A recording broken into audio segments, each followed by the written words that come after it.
Story शुरू होती है हारुतो के साथ, जो 10 साल से बड़ा नहीं था। उसके फादर को उस सिटी से दूर जाना पड़ा जहां वो रहते थे।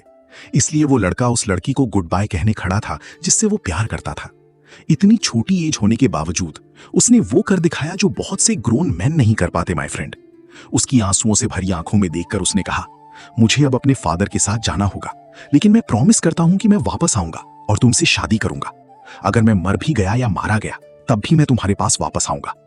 वो लड़की डीपली हार्ट ब्रोकन थी। वो उससे अलग नहीं होना चाहती थी, लेकिन लाइफ कभी वैसे नहीं चलती जैसी हम होप करते हैं, और इसलिए वो लड़का चला गया और साल बीतते गए। एक दिन हारुतो एक बस में जा रहा था जब उसने नोटिस किया कि एक छोटी बच्ची उसे घूर रही है। इससे पहले कि वो प्रोसेस कर पाता कि क्या हो रहा है, एक हॉरिफिक एक्सीडेंट हो गया। बस में सवार हर इंसान मर गया सिवाय हारुतो के। उसने अपनी आंखें खोली। उसका सिर दर्द से फट रहा था। उसने आसपास देखा और रियलाइज किया कि उसकी बॉडी चेंज हो चुकी है। वो जगह अनफेमिलियर थी और उसके आसपास सब कुछ फॉरेन था। कंफ्यूजिंग मेमोरीज उसके दिमाग में बाढ़ की तरह आ रही थी। उसका सिर अनबेरेबल पेन से धड़क रहा था और उसे कुछ भी समझ नहीं आ रहा था। जल्द ही उसे सच का पता चल गया। अपनी डेथ के बाद वो एक दूसरी वर्ल्ड में ट्रांसपोर्ट हो चुका था। अब वो एक नए नाम से जी रहा था, रियो। कुछ वर्कर्स उस रूम में एंटर हुए जहां वो था। उनके हाथ में एक बैग था जिसके अंदर कुछ रखा था। उन्होंने उसे खोला और खाने लगे। रियो जो स्टार्विंग था उनके पास गया, लेकिन उनमें से एक आदमी उस पर चिल्लाया, मुझसे दूर हट, तेरी बदबू से खाना खराब हो रहा है। क्रश्ड होकर रियो बाहर चला गया और जमीन पर पड़े कुछ फ्रूट्स खाकर अपनी भूख मिटाई। लेकिन वो मेमोरीज अभी भी उसके दिमाग को हॉन्ट कर रही थी। दो बॉडीज, दो सेट्स ऑफ मेमोरीज एक ही सोल के अंदर क्लैश कर रही थी। एक आवाज उसके दिमाग में एंडलेसली एको कर रही थी। खुद को संभालने की कोशिश करते हुए वो बड़बड़ाया, हारुतो अपनी वर्ल्ड में मर चुका है। मैं अब रियो हूं। मुझे कंटिन्यू करना होगा। मैं अपना गोल कभी नहीं भूलूंगा। मैं अपनी मां का बदला लूंगा। उसने अपनी मां को अपनी आंखों के सामने मर्डर होते देखा था जब वो सिर्फ एक बच्चा था। वो उस मोमेंट को कभी नहीं भूलेगा और उसने रिवेंज लेने की कसम खाई थी। इसी सोच में खोए हुए उसे साफ कपड़ों वाली लड़कियों की एक ग्रुप ने इंटरप्ट किया। वो एक मिसिंग लड़की को ढूंढ रही थी और उन्होंने उससे पूछा कि क्या उसने किसी को देखा है। रियो ने डिनाई कर दिया, ये कहते हुए कि उसे कुछ नहीं पता। लेकिन लड़कियों ने उस पर बिलीव नहीं किया और उस पर इंसल्ट्स की बारिश कर दी। फिर व्हाइट हेयर वाली एक लड़की जेंटल ग्रेस के साथ आगे आई और बोली, मेरी सिस्टर ने जो कहा उसके लिए आई एम सॉरी। वो बस अपसेट हैं क्योंकि हमारी सिस्टर मिसिंग है। मुझे तुमसे कुछ इन्फॉर्मेशन चाहिए। रियो उसके मैनर से इंप्रेस हुआ और शांति से उसे वो सब बता दिया जो वो जानता था। उस लड़की ने, जिसका नाम सीलिया था, अपनी मैजिक का यूज करके अपनी सिस्टर को लोकेट करने की कोशिश की, लेकिन उसे उसका कोई ट्रेस नहीं मिला। इसके बजाय उसने कुछ अनएक्सपेक्टेड डिस्कवर किया। उस एरिया में रियो अकेला ऐसा था जिसकी मैजिकल एनर्जी उनके जैसी थी। उसे नहीं पता था कि उसके पास वो पावर कैसे आई, लेकिन उसने उससे आगे क्वेश्चन नहीं किया। इंफॉर्मेशन के लिए थैंक्स के तौर पर उसने उसे पैसों से भरा एक बैग पकड़ाया और पोलाइटली बाकियों के साथ वहां से चली गई।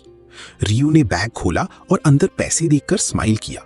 उसने जल्दी से उसे अपनी गर्दन के चारों ओर बांधा और वापस काम रिज्यूम करने के लिए कैबिन की तरफ भागा। लेकिन जिस पल उसने दरवाजा खोला, एक आदमी ने उस पर छलांग लगा दी और उसकी चेस्ट पर जोर से स्ट्राइक किया, जिससे वो जमीन पर जा गिरा।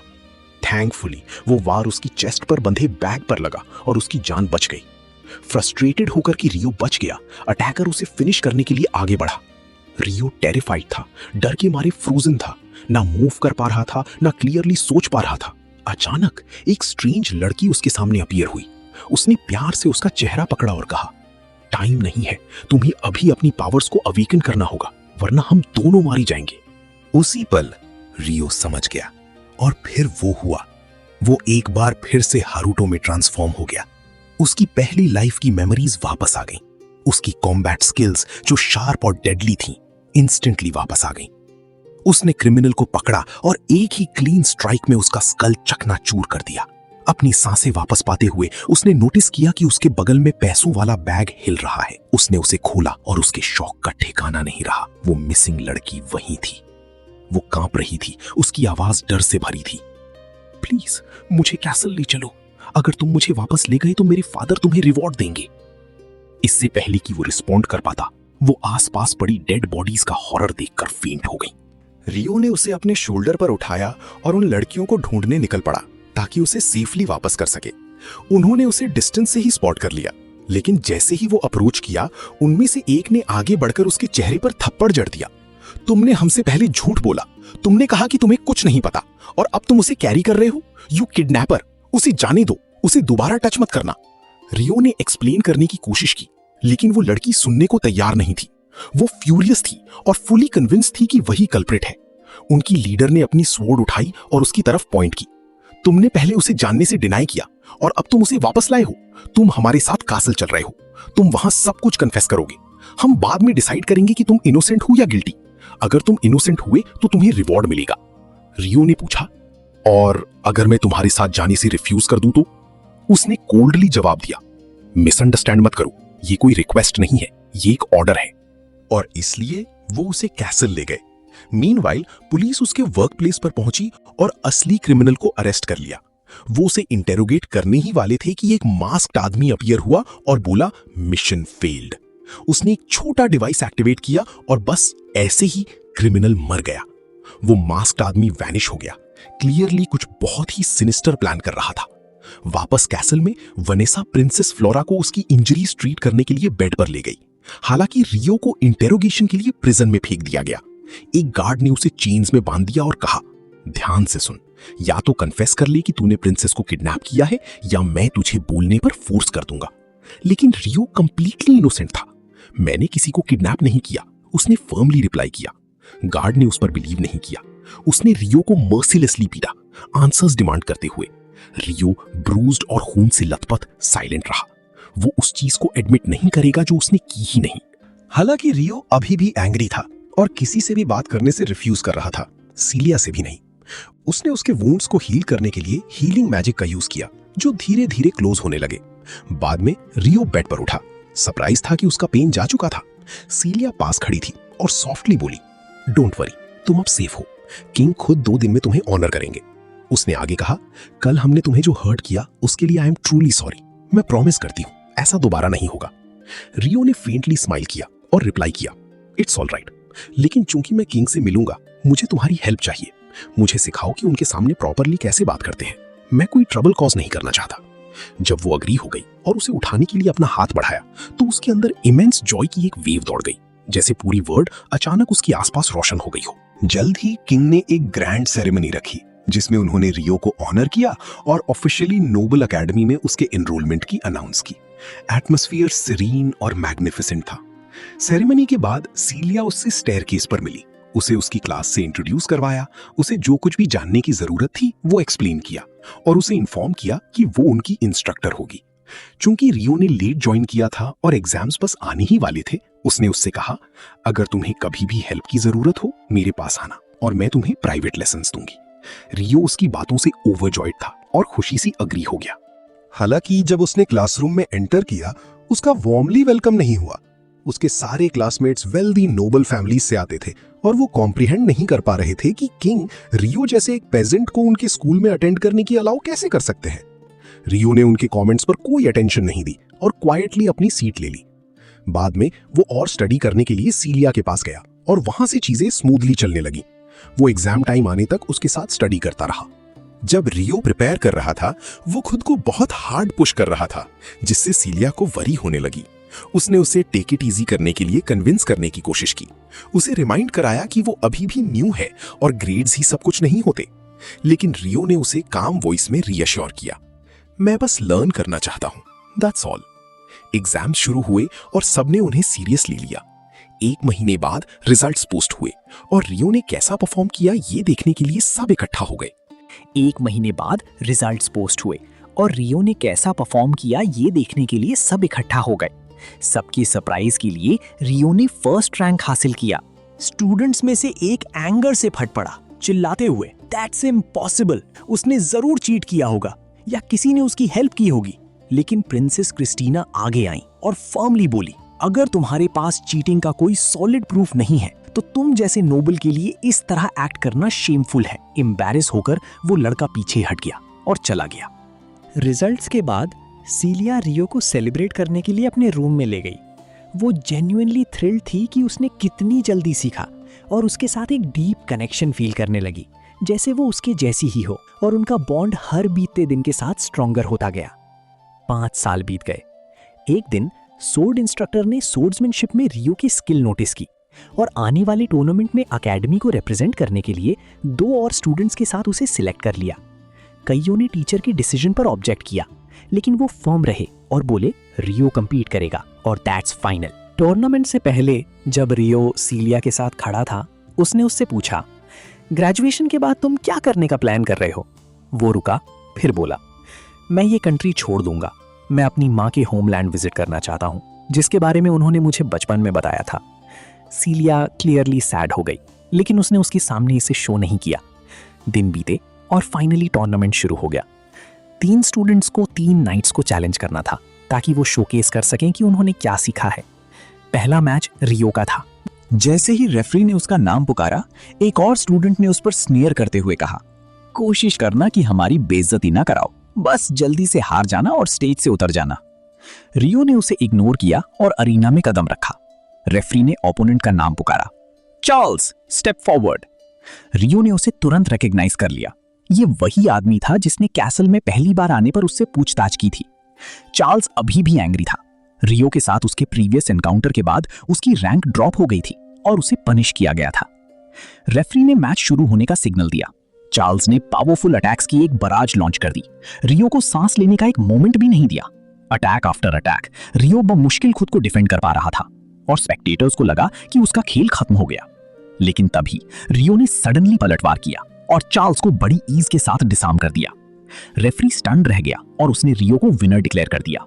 चार्ल्स वहां कांपता हुआ खड़ा था, चिल्लाते हुए, मैं बस खुद को रोक रहा था, मुझे एक और चांस दो और मैं इजी न हो जाऊंगा। लेकिन रेफरी चिल्लाया, इनफ, तुम सबके सामने फेयर एंड स्क्वायर हारे हो, अपनी हार एक्सेप्ट करो। चार्ल्स ने बिग्रजिंगली अपनी हार मान ली और चला गया। सीलिया और इंस्ट्रक्टर रियो के लिए ओवरजॉयड थे और क्राउड ऑ में था, सिवाय चार्ल्स के। उस रात वो अकेले शराब पीते हुए बैठा था, बड़बड़ाते हुए। वो लड़का, वो मुझे मेरे डार्केस्ट डे की याद दिलाता है। हर बार जब मैं उसे देखता हूं, मुझे ह्यूमिलिएटेड फील होता है। मैं उसका चेहरा दोबारा नहीं देखना चाहता। उसकी बगल वाले आदमी ने पूछा, क्या तुम उसे लंबे टाइम से जानते हो? चार्ल्स ने रिप्लाई किया, क्या तुम्हें 5 साल पहले का वो दिन याद है जब प्रिंसेस फ्लोरा किडनैप हुई थी? उसी ने उसे रेस्क्यू किया था और जब मैंने उसे इंटेरोगेट किया, मैंने उसे मारा था। किंग ने मुझे उसके लिए पनिश किया था। उस आदमी के एक्सप्रेशन बदल गए। उसके दिमाग में रियो को लेकर डाउट्स बढ़ने लगे। मीनवाइल सीलिया एक पेड़ के नीचे बेसब्री से रियो का वेट कर रही थी। अचानक एक और लड़की उसके पास आई और अपना लव कन्फेस किया। रियो ने कोई रिस्पॉन्स नहीं दिया और वो लड़की वहां से चली गई। लेकिन सीलिया ने ये सब देख लिया था और वो डीपली अफेक्टेड थी। ऐसा लग रहा था कि वो उसके प्यार में पड़ चुकी थी। बाद में जब सीलिया स्टूडेंट्स के ग्रेजुएशन फॉर्म्स रिव्यू कर रही थी, उसने नोटिस किया कि रियो ने अपना फॉर्म सबमिट नहीं किया था। उसके सस्पिशंस और स्ट्रांग हो गए। वो रियलाइज कर गई कि वो किंगडम में स्टे करने का प्लान नहीं कर रहा है और उसका दिल सौरों से भर गया। एक नया सेमेस्टर शुरू हुआ और सीलिया अब मैजिक टीच कर रही थी।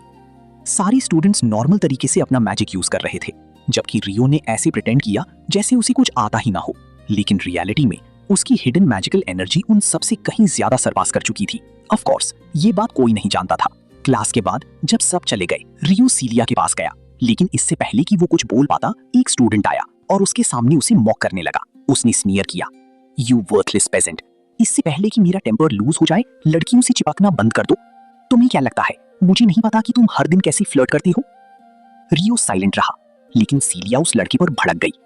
इनफ, उसने ऐसा कुछ नहीं किया जिसका तुम उस पर अक्यूज कर रहे हो। लड़का सीलिया के इस डिफेंस से एनरेज्ड था, लेकिन उसके पास वहां से जाने के अलावा कोई चॉइस नहीं थी। अगले दिन स्टूडेंट्स को फॉरेस्ट एक्सप्लोर करने और उसके एंड तक पहुंचने का एक फील्ड मिशन असाइन किया गया। स्टील नाम के एक सीनियर स्टूडेंट ने टेरेन और उन्हें जो कुछ भी जानने की जरूरत थी वो एक्सप्लेन किया। सब कुछ परफेक्टली ऑर्डर में लग रहा था। तभी एक और मैप अपीयर हुआ जिसके बारे में कहा जा रहा था कि वो स्टुअर्ट फैमिली से आया है, वही फैमिली जिससे वो एरोगेंट लड़का बिलोंग करता था। उसके क्लेम के अकॉर्डिंग उस मैप में एक शॉर्टकट था जो उन्हें जल्द से जल्द फॉरेस्ट के एंड तक ले जाएगा। सबने उस पर बिलीव कर लिया और स्टील को फॉलो किया क्योंकि उसे उनका लीडर सपोज किया गया था। पहले उनका एनकाउंटर वीक मॉन्स्टर्स के एक ग्रुप से हुआ जिसे उन्होंने सेकंड्स में एलिमिनेट कर दिया। वो आगे बढ़ते रहे जब तक कि वो एक डेड एंड पर नहीं पहुंच गए। सब कंफ्यूज थे। इनमें से एक ने पूछा, रास्ता कहाँ है स्टील? वो लड़का जेन्युइनली बैफल्ड लग रहा था। अनश्योर कि क्या हो रहा है या रास्ता क्यों गायब हो गया। अचानक पीछे से और भी डेंजरस मॉन्स्टर्स ने उन पर एम्बुश कर दिया। पूरा ग्रुप ट्रैप हो चुका था। एक मॉन्स्टर ने स्पीयर से स्ट्राइक किया और उस लड़के के पैर को इंजर कर दिया, जिससे वो चिल्लाते हुए जमीन पर गिर पड़ा। इसी प्रोसेस में वो प्रिंसेस फ्लोरा से टकराया और एक्सीडेंटली उसे क्लिफ के एज की तरफ पुश कर दिया। उसी मोमेंट में रियो ने जो कुछ भी कैरी किया था उसे किनारे फेंका और अपनी पावर्स का यूज करके प्रिंसेस को वापस ऊपर खींच लिया, लेकिन उसकी जगह वो खुद नीचे गिर गया। हालांकि गिरने से उसे चोट नहीं आई। उसे नहीं पता था कि वापस लौटने पर वो दूसरों को कैसे फेस करेगा, वह जो कुछ हुआ उसे कैसे एक्सप्लेन करेगा। बाकी स्टूडेंट्स ने मिलकर मॉन्स्टर से फाइट की और उसे डिफीट करने में मैनेज कर लिया। कुछ ही देर बाद उस लड़के के पैर का ट्रीटमेंट किया गया। जब उन्होंने उससे पूछा कि क्या हुआ था, उन्होंने कहा, क्या तुमने प्रिंसेस फ्लोरा को धक्का देकर नियरली मार नहीं दिया था? उसने सब कुछ डिनाई कर दिया, ये क्लेम करते हुए कि रियो, जो कि एक सर्वेंट था, मॉन्स्टर्स से टेरिफाइड था और उसने एक्सीडेंटली उसे धक्का दे दिया, जिसकी वजह से वो फ्लोरा से टकरा गया। फिर उसने कहा, चूंकि रियो गिल्टी फील कर रहा था, उसने पनिशमेंट भुगतने के लिए खुद को किनारे से नीचे फेंक दिया। How disgusting! उसके अंदर इतने झूठ फैब्रिकेट करने की हिम्मत आई कहां से? फिर भी सैडली सबने उस पर बिलीव कर लिया, सिवाय फ्लोरा के। वो सच जानती थी और किसी भी कीमत पर रियो को ढूंढना चाहती थी। कोई शैडोज से वॉच कर रहा था, रियो की ट्रू पावर को टेस्ट करने और कंफर्म करने के लिए एक ट्रैप प्लॉट कर रहा था कि क्या वही वो इंसान था जिसने पास्ट में उस क्रिमिनल को मारा था। जबकि स्टूडेंट्स पीसफुली चल रहे थे, रियो पास ही छुपा हुआ था, उस पिग के झूठ सुन रहा था और डिसाइड कर रहा था कि और ट्रबल कॉज करने के डर से वो टाउन वापस नहीं जाएगा। बिसाइड्स, उसने वहां कभी कंफर्टेबल फील नहीं किया था। वो लंबे टाइम से छोड़ने के बारे में सोच रहा था। अचानक स्टूडेंट्स के सामने एक मैसिव और अनफेमिलियर मॉन्स्टर अपीयर हुआ। उन्होंने अपनी पावर्स का यूज करके उस पर अटैक करने की कोशिश की, लेकिन सब यूजलेस था। मॉन्स्टर बहुत ज्यादा स्ट्रांग था। उसने कई स्टूडेंट्स पर स्ट्राइक किया, मॉकिंगली हंसा और उन पर ऐसे चार्ज किया जैसे वो प्रे हो। सब रियलाइज कर गए कि वो जीत नहीं सकते, इसलिए वो बिखर गए और जितनी तेज भाग सकते थे भागे। सिर्फ फ्लोरा रुकी रही। उसने कुछ इंजर्ड स्टूडेंट्स को देखा था और उनकी हेल्प करने दौड़ी। मॉन्स्टर ने उसे नोटिस किया और उसकी तरफ बढ़ने लगा और उसकी मौत तय लग रही थी। टेरिफाइड होकर वो हेल्प के लिए चिल्लाई क्योंकि मॉन्स्टर उसे मारने के लिए आगे बढ़ा। लेकिन लेजेंड रियो के होते हुए ऐसा कैसे हो सकता है? वो सडनली अपीयर हुआ और मॉन्स्टर का हाथ काट दिया, चिल्लाते हुए, अभी यहां से भागो। उसने अपनी स्पिरिचुअल एनर्जी एक्टिवेट की और मॉन्स्टर के साथ फ्यूरियसली बैटल करने लगा। फ्लोरा ऑ में देख रही थी, उसकी शेयर पावर से मेस्मराइज्ड थी। रियो ने बीस्ट से इनक्रेडिबल स्किल के साथ फाइट की। फिर अपनी सारी एनर्जी अपनी सॉर्ड में गैदर करके उसने एक क्लीन ब्लो स्ट्राइक किया, जिसने मॉन्स्टर का सिर धड़ से अलग कर दिया। उसने उसे अकेले ही मार दिया था। बाकी स्टूडेंट्स फाइनली फ्लोरा की लोकेशन पर पहुंचे, लेकिन रियो ने उन्हें टाइम पर स्पॉट कर लिया। उसने अपनी पावर यूज की और किसी के देखने से पहले ही वैनिश हो गया। हाउएवर, शैडोज में छुपे आदमी ने सब कुछ देख लिया था और अब वो जानता था कि रियो असल में कौन है। ऐसा लग रहा था कि उसके दिमाग में कुछ डार्क प्लान्स चल रहे हैं। दिन के एंड में जब सारे स्टूडेंट्स कैसल लौट आए, सीलिया कुछ आइटम्स लेकर किंग को डिलीवर करने जा रही थी। दरवाजा नॉक करने से ठीक पहले उसने चेंबर के अंदर रियो का नाम मेंशन होते सुना। वो रुकी, कॉन्वर्सेशन पर फोकस किया और सुनने के लिए क्लोजर गई। उस बिग बॉय का फादर किंग से कह रहा था, आज के इंसिडेंट का कॉज मेरा बेटा है और मैं सिंसियरली अपोलोजाइज करता हूं, लेकिन मैं उसे पनिश होने की अलाउ नहीं कर सकता। हमें सारा ब्लेम रियो पर डालना होगा। ये सुनकर किंग केयरफुली सोचने लगे, फिर रिप्लाई किया, जब तक ब्लेम किसी ऐसे लड़के पर डाला जाता है जिसका कोई नोबल ओरिजिन नहीं है, तो कोई मैटर नहीं करता। इंपॉर्टेंट चीज ये है कि रॉयल फैमिली वीकेंड ना हो या स्टुअर्ट फैमिली हाथ से ना जाए। किंग अग्री हो गए और बोले, तुम्हें जो सही लगे वो करो। वो विकेडली मुस्कुराए, क्लियरली जानते हुए कि वो एग्जैक्टली क्या करने का इंटेंट रखते हैं। एज फॉर सीलिया, वो सब सुनने के बाद वो लाइब्रेरी की तरफ दौड़ी। उसका दिल रियो के लिए वरी से भरा था। मोमेंट्स लेटर रियो जाने से पहले गुड बाय कहने के लिए डिस्गाइज होकर एंटर हुआ। वो भागकर उसके पास गई और उसे कसकर हक किया। उसकी बॉडी चेक की ताकि मेक श्योर कर सकी कि वो ऑल राइट है। एक बार जब वो उसकी सेफ्टी को लेकर अश्योर हो गई, उसने उसे बिठाया और वो उसी डिटेल में सब कुछ बताने लगा जो हुआ था। सच जानने के बाद वो फ्यूरियस हो गई। लेकिन उसे समझ नहीं आ रहा था कि वो पॉसिबली क्या कर सकती है।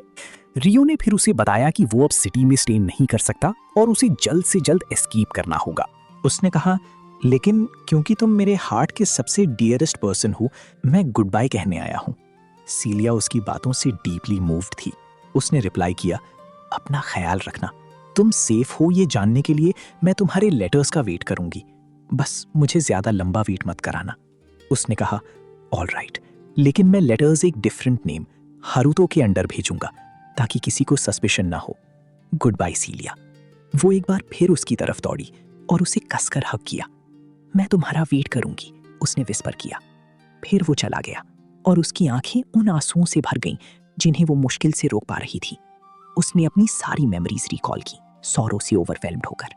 रियो अपनी बर्थ प्लेस नागुमो सिटी की तरफ जाने के लिए फॉरेस्ट से निकल गया। रास्ते में वो आसलैंड सिटी से गुजरा और खाने और थोड़ा रिलैक्स करने के लिए रुका। वांटेड पोस्टर्स ब्राउज करते हुए उसे ये देखकर रिलीफ मिला कि उसका नाम लिस्ट में नहीं था। वो एक रेस्टोरेंट में एंटर हुआ, लेकिन उसे फील हुआ कि कोई उसे वॉच कर रहा है। वो मुड़ा, वहां कोई नहीं था, इसलिए वो अपने रास्ते बढ़ गया। अचानक उसके पीछे से कोई चिल्लाया, रामेन! वो शॉक रह गया। रामेन? यहाँ? उसे बिलीव नहीं हुआ। वो बैठ गया, एक बोल लिया और रेस्टोरेंट ओनर से पूछा, आप अपने इंग्रेडिएंट्स और स्पाइसेस कहाँ से लाते हैं? ओनर ने पास के एक स्टोर की तरफ पॉइंट किया, इसलिए रियो वहां गया और जो भी उसे चाहिए था वो खरीद लिया। उसके बाद उसने सीलिया को एक लेटर भेजा, उसे ये बताते हुए कि वो ऑल राइट है और सब कुछ स्मूथली चल रहा है। फिर उसने सिटी छोड़ दी और अपनी जर्नी रिज्यूम की। लेकिन रास्ते में उसने एक लड़की को जमीन पर पड़ी स्पॉट किया। जैसे ही वो उसकी हेल्प करने अप्रोच हुआ, उसने एक पॉइजन नीडल से उसे सरप्राइज कर दिया। वो खड़ी हुई और बोली, मैं तुम्हें जान से मारने वाली हूं। रियो ने इमीडिएटली अपना सामान नीचे गिराया और अपनी पावर का यूज करके खुद को हील करने लगा। मैं तुम्हें खुद को मारने नहीं दूंगा। उनके बीच एक फियर्स बैटल शुरू हो गई। वो लड़की इनक्रेडिबली स्ट्रांग थी, डेमी बीस्ट्स की एनर्जी वील्ड कर रही थी और स्किलफुली मैजिक यूज कर रही थी। रियो को इनिशियली समझ नहीं आया कि उसे कैसे हैंडल करे और उसने उसका स्टाइल एनालाइज करने की कोशिश की। फिर रियलाइज किया कि उसका पूरा फोकस एक स्पेसिफिक डैगर पर था, इसलिए उसने डिलिबरेटली अपने डिफेंस में एक ओपनिंग छोड़ दी, उसे स्ट्राइक करने के लिए टेम्प्ट करते हुए। जब उसने लंच किया, रियो ने ओवरवेलमिंग फोर्स के साथ स्ट्राइक किया, उसे जमीन पर गिरा दिया और डिसार्म कर दिया। तुम हार चुकी हो, उसने उससे कहा। उस लड़की के कैप्चर होने के बाद उसकी आंखें अचानक बदल गईं। वो बुरी तरह रोने लगी और अपनी माँ को उसे बचाने के लिए पुकारने लगी। रियो को समझ नहीं आ रहा था कि क्या हो रहा है और उसने अपनी पावर्स का यूज करके उसे काम डाउन करने की कोशिश की। फिर वो फेंट हो गई। उसके दिमाग में मेमोरीज फ्लैश होने लगी, वो मेमोरीज जो उसे इस मोमेंट तक लेकर आई थी। वो उसी वर्ल्ड से थी जिससे हारुतो था। उसने उसी बस में बोर्ड किया था जिसमें वो अपनी डेथ से पहले था।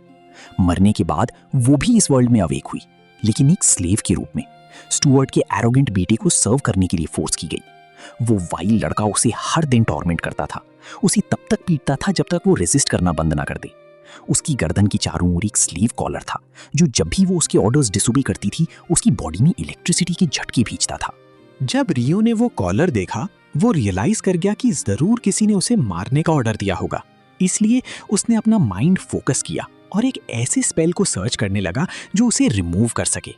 बहुत एफर्ट के बाद वो सक्सीड हुआ और कॉलर फाइनली टूट गया। लटीना उठी तो उसने रियो को अपने सामने खड़ा पाया, जिसका हाथ उसकी तरफ बढ़ा हुआ था। उसके अंदर डर दौड़ गया और वो उसके पीछे रखी नाइफ्स तक पहुंचने के लिए स्क्रैम्बल्ड हुई। लेकिन रियो ने कामली कहा, ट्राई मत करो, तुम जो कर रही हो उसका कोई पॉइंट नहीं है। मुझे पता है कि तुम्हें उसके ऑर्डर्स फॉलो करने के लिए फोर्स किया गया था और तुमने उसकी वजह से मुझे मारने की कोशिश की। डोंट वरी, तुम अब फ्री हो।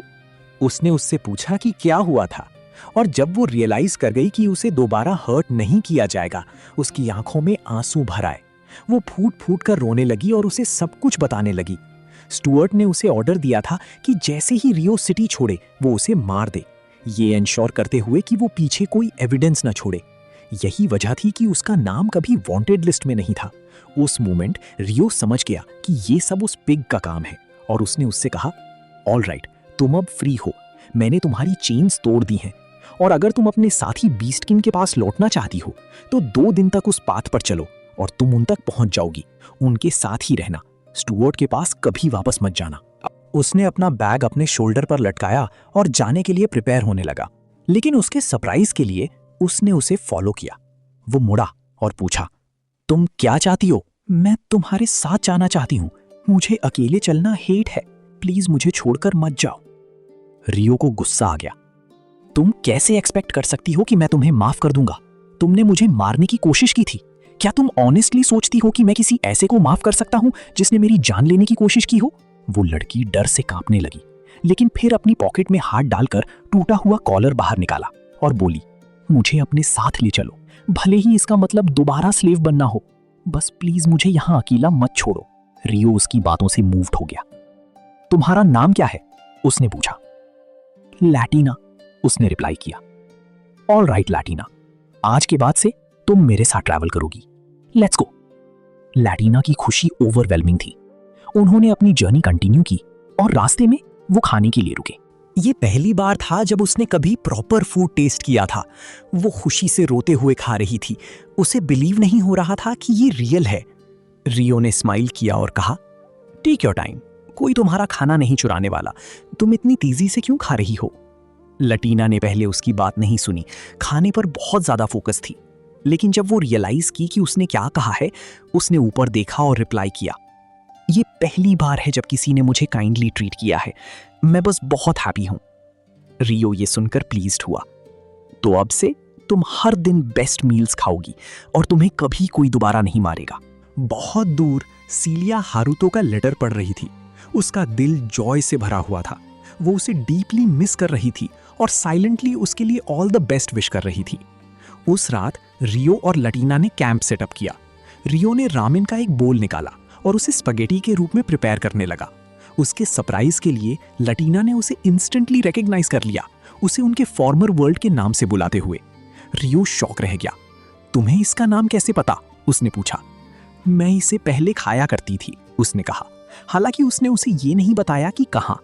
रियो को और सस्पिशन होने लगा कि वो भी उसके जैसी ही एक्सपीरियंस से गुजरी है, लेकिन वो अभी भी श्योर नहीं था। लेटर दैट नाइट, जब वो सो रही थी, लटीना नाइटमेयर से टॉर्मेंट हो रही थी। जापान के विजन्स और वो एक्सीडेंट जिसने उसकी जान ले ली थी। तभी रियो को सर्टन हो गया कि वो उसी वर्ल्ड से है। उसने उसके लिए डीप सॉरो फील किया और खुद को उससे ज्यादा अटैच्ड होता हुआ पाया। सुबह तक उन्होंने अपनी जर्नी रिज्यूम की। उनके बीच का बॉन्ड और स्ट्रॉन्गर हो गया।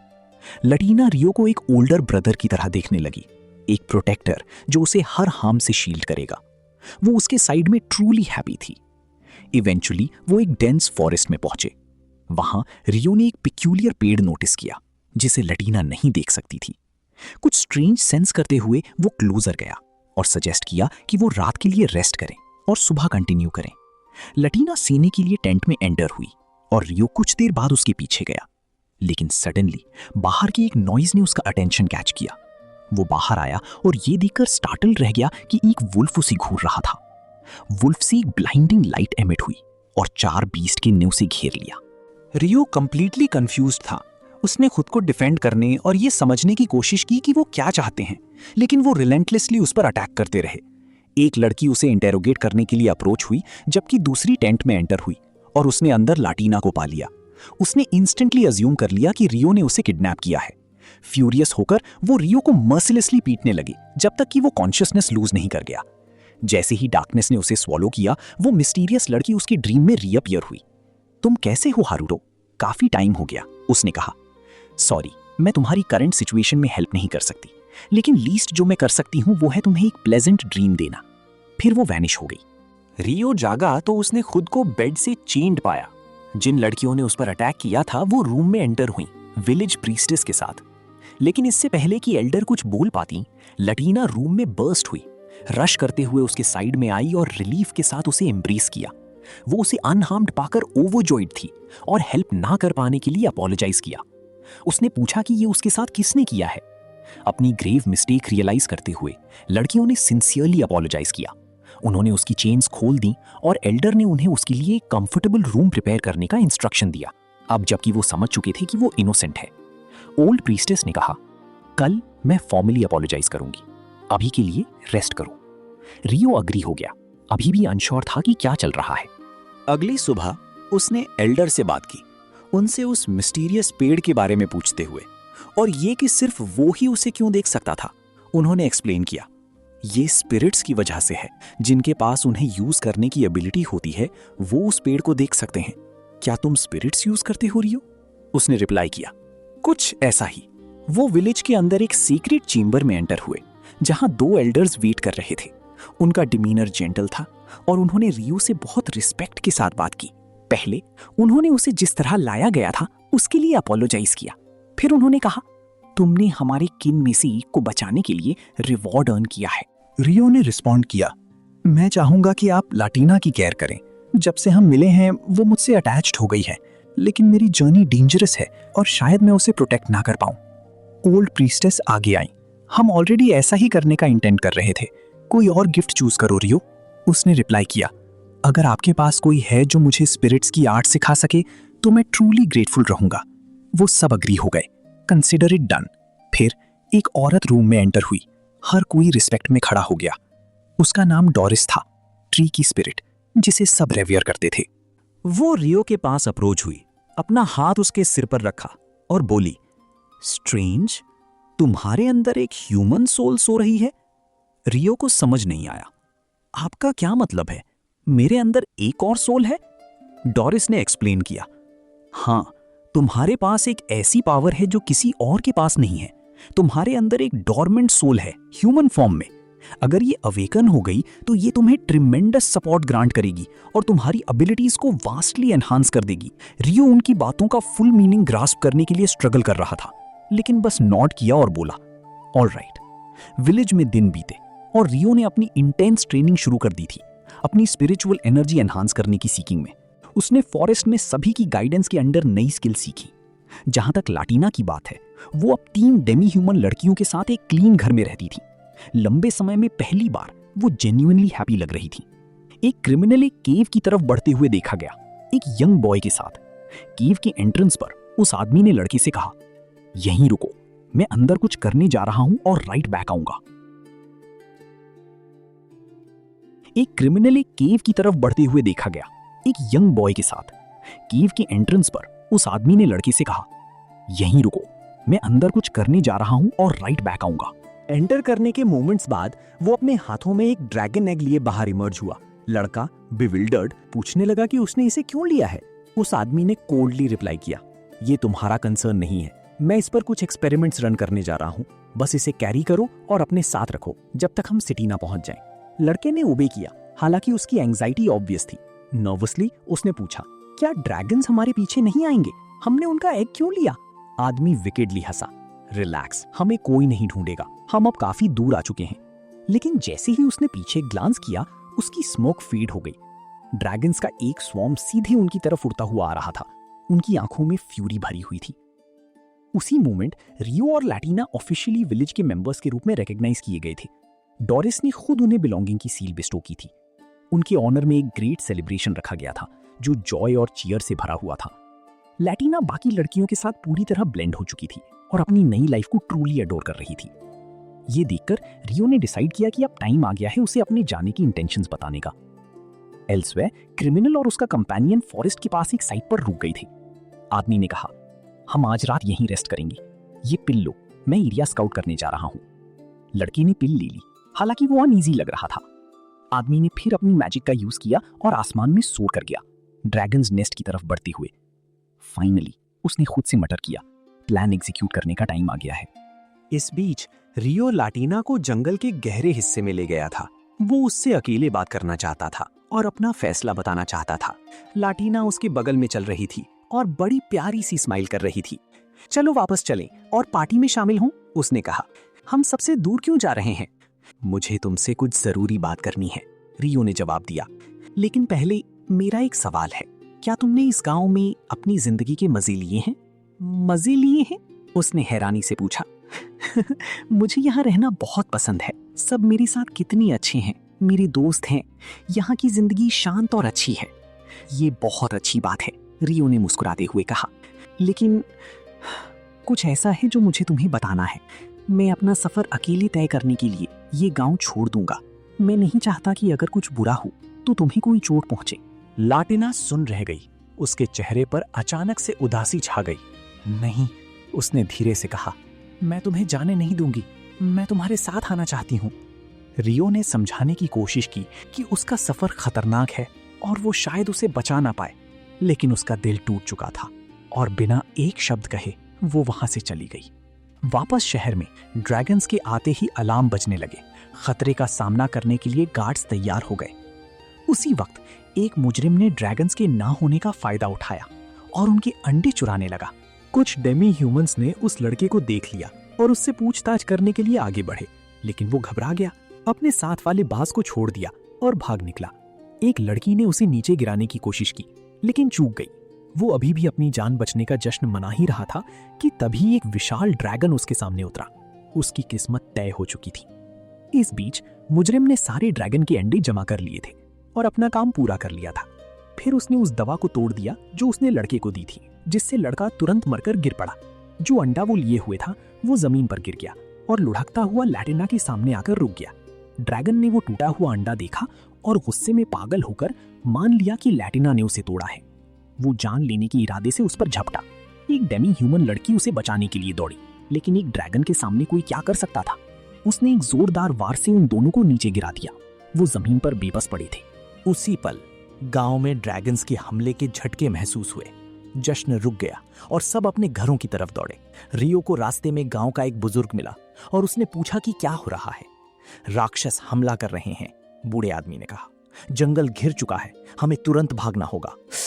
रियो को तुरंत याद आया कि लटीना अभी भी बाहर है और बिना कुछ सोचे वो उसे बचाने के लिए दौड़ पड़ा। दूसरी तरफ वो डेमी ह्यूमन लड़की एक पेड़ के पीछे छुपी थी, खुद से फुसफुसा रही थी, हमें ड्रैगन को शहर से दूर ले जाना होगा ताकि लोगों को बचा सकें। लेकिन कैसे? ये तो सीधे सीधे मौत है। लटीना हालांकि खतरे की कोई परवाह नहीं कर रही थी। उसने खुद ड्रैगन का ध्यान भटकाने का फैसला किया और सच में उस जानवर ने उसका पीछा किया, पेड़ों को चीरते हुए। उसका गुस्सा रुकने का नाम नहीं ले रहा था। ठीक जब लग रहा था कि वो उसे मार देगा, रियो आ गया। उसने ड्रैगन पर वार किया और लटीना को उसके रास्ते से खींच लिया, प्यार से कहते हुए, यहीं रुको। फिर वो सिर्फ अपने खाली हाथों के साथ उस जानवर का सामना करने के लिए मुड़ा। इसके बाद जो हुआ वो एक चकाचौंध कर देने वाली चमक थी। मुक्की हर दिशा में उड़े। जो लड़की दूर से देख रही थी वो रियो की जबरदस्त ताकत देखकर दंग थी। उसे अपनी आंखों पर यकीन नहीं हो रहा था, यहां तक कि ड्रैगन भी सुन्न था। उसने एक खतरनाक आग उगलने के लिए अपना मुंह खोला, लेकिन रियो उससे भी तेज था। उसने उसे जोर से बंद कर दिया, फिर एक ऐसा करारा वार किया जिसने ड्रैगन को बेजान होकर जमीन पर गिरा दिया। जब बाकी ड्रैगन्स ने अपने लीडर को गिरते देखा, वो घबरा गए और वहां से भाग खड़े हुए। लटीना रियो की तरफ दौड़ी और उसे कसकर गले लगा लिया। उसकी आंखों में खुशी के आंसू थे। बाकी लड़कियां आ गईं, रियो की ताकत से पूरी तरह हैरान थीं। और इस तरह वो लंबा दिन खत्म हुआ। अगली सुबह लटीना ने जो कुछ हुआ था उसे अपनाना शुरू कर दिया था। उसने रियो को बताया कि उसने गांव में रुकने का फैसला किया है, लेकिन वो उसका इंतजार करेगी। उसने उसे वो सब याद दिलाया जो उसने उसके लिए किया था। फिर आखिरकार अपना सच बताने का फैसला किया। मुझे पता है ये अजीब लग सकता है, उसने शुरू किया, लेकिन प्लीज मुझ पर यकीन करो, यही सच है। मैं इस दुनिया में पैदा नहीं हुई थी। मैं अर्थ नाम की एक दूसरी दुनिया में पैदा हुई थी। मैं जापान नाम की एक जगह में रहा करती थी, लेकिन एक भयंकर एक्सीडेंट के बाद मैंने खुद को यहाँ पाया। उसने आगे कहा, तुम सोच रहे होगे कि मैं तुम्हारे इतने करीब क्यों महसूस करती हूँ। ये इसलिए है क्योंकि तुम बहुत अच्छे हो। तुम मुझे किसी ऐसे की याद दिलाते हो जिसे मैं कभी जानती थी, कोई जो मेरी पिछली दुनिया में मुझे बहुत अजीज था। जाहिर है वो खुद रियो के बारे में बात कर रही थी। मैं तुम पर यकीन करता हूँ, रियो ने प्यार से जवाब दिया। तुमने जो भी शब्द कहा है मैं मानता हूँ, परेशान मत हो। उसने आगे कहा, वैसे मैं भी जापान से हूँ। जब तुम सो रही थी मैंने तुम्हारे बारे में सब पता लगा लिया था, लेकिन चूंकि तुम अभी भी कंफ्यूज्ड लग रही थी, मैं कुछ कहना नहीं चाहता था। ये सच है, यहाँ अर्थ से सिर्फ हम दोनों हैं, लेकिन डरो मत, मैं तुम्हें कभी अकेला नहीं छोड़ूंगा। आज से तुम मेरी छोटी बहन हो, लतीना। हारुतो के शब्द सुनकर लतीना खुशी से झूम उठी।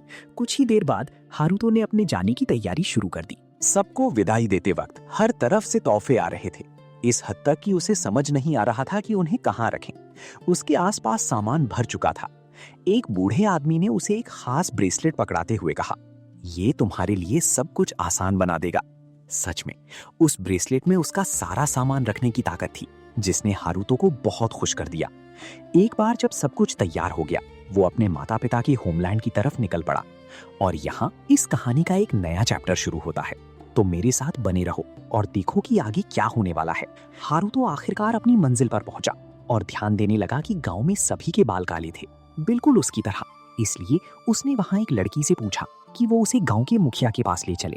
उसका नाम रूरी था और वो उसे साई नाम की एक बुजुर्ग औरत के पास ले गई। जैसे ही उसने अंदर कदम रखा, उसने उससे पूछा, तुम क्या चाहती हो बच्ची? तुम यहाँ की तो नहीं लगती। हारुतो ने अपनी कहानी उसके साथ बांटी और कहा कि वो अपने परिवार की जड़ों के बारे में जानने आया है। उसने कहा, मेरे माता पिता गुजर गए थे जब मैं छोटा था और मैं यहाँ उनके अतीत के बारे में जानने आया हूँ। फिर बूढ़ी औरत ने उनके नाम पूछे और जब उसने वो नाम बताए, उसका चेहरा अचानक बदल गया। उसने तुरंत रूरी और उसके साथ वाली लड़की को कमरे से बाहर जाने का हुक्म दिया। एक बार जब वो चले गए, उसने हारुतो को देखा और बोली, मैं चाहती हूँ कि तुम अपनी कहानी मुझे पूरी तरह से बताओ ताकि मैं तुम्हें सब कुछ बता सकूं। हारुतो ने शुरू किया, मैं अपनी माँ और पिता के साथ जंगल के बीचों बीच एक दूर जगह पर रहा करता था, लेकिन मैं अपने पिता से कभी नहीं मिला। मेरे पैदा होने से पहले ही वो गुजर गए थे। फिर मेरी माँ को मार दिया गया जब मैं सिर्फ एक बच्चा ही था। उन्होंने एक बार वादा किया था कि वो मुझे नागुमो नाम की जगह पर ले जाएंगी ताकि मैं अपनी जड़ों के बारे में जान सकूं और उनके सम्मान में उनके लिए एक अच्छी सी कब्र बना सकूं। बूढ़ी औरत उसकी बातें सुनकर भावुक हो गई और मुस्कुराते हुए बोली, परेशान मत हो, मैं उन्हें अच्छे से जानती थी, वो मेरे बहुत करीब थे। हारुतो सुन्न हो गया और पूछा, आप उन्हें जानती थी? कैसे? साई ने जवाब दिया, क्योंकि तुम्हारे पिता मेरे बेटे थे और तुम मेरे पोते हो हारुतो। डरो मत, जिस पल उन्होंने गांव छोड़ा था, हमने उनके लिए 2 कब्रें बना दी थी। फिर वो उसे उन्हें दिखाने ले गई। जैसे ही वो कब्रों के सामने खड़ी हुई, उसके चेहरे पर उदासी छा गई। उसने हारुतो को देखा और बोली, बहुत पहले तुम्हारे माता पिता ने एक बहुत बड़ा जुर्म किया था। बहुत से लोग उनकी तलाश करने लगे और उन्हें गांव से भागना पड़ा। उन्हें गायब होने में मदद करने के लिए हमने 2 नकली कब्रें बनाई ताकि सब मान लें कि वो मर चुके हैं और उन्हें खोजना बंद कर दें। हारुतो को पूरी तरह समझ नहीं आया, इसलिए उसने पूछा कि क्यों, लेकिन उसने बस इतना कहा, मैं वो नहीं हूं जिसे तुम्हें बाकी की कहानी बतानी चाहिए। फिर वो अपने घर लौट गई, हारुतो को अपने माता पिता के लिए प्रार्थना करने के लिए कब्रों के पास अकेला छोड़कर। वो गहरे दुख में बैठ गया, पत्थरों के सामने सोच में खोया हुआ। उस रात वो घर लौटा, कपड़े बदले और सोने चला गया। अगली सुबह वो खाना बनाने लगा, अपने आसपास वालों के साथ मजाक कर रहा था। माहौल शांत और खुशनुमा था।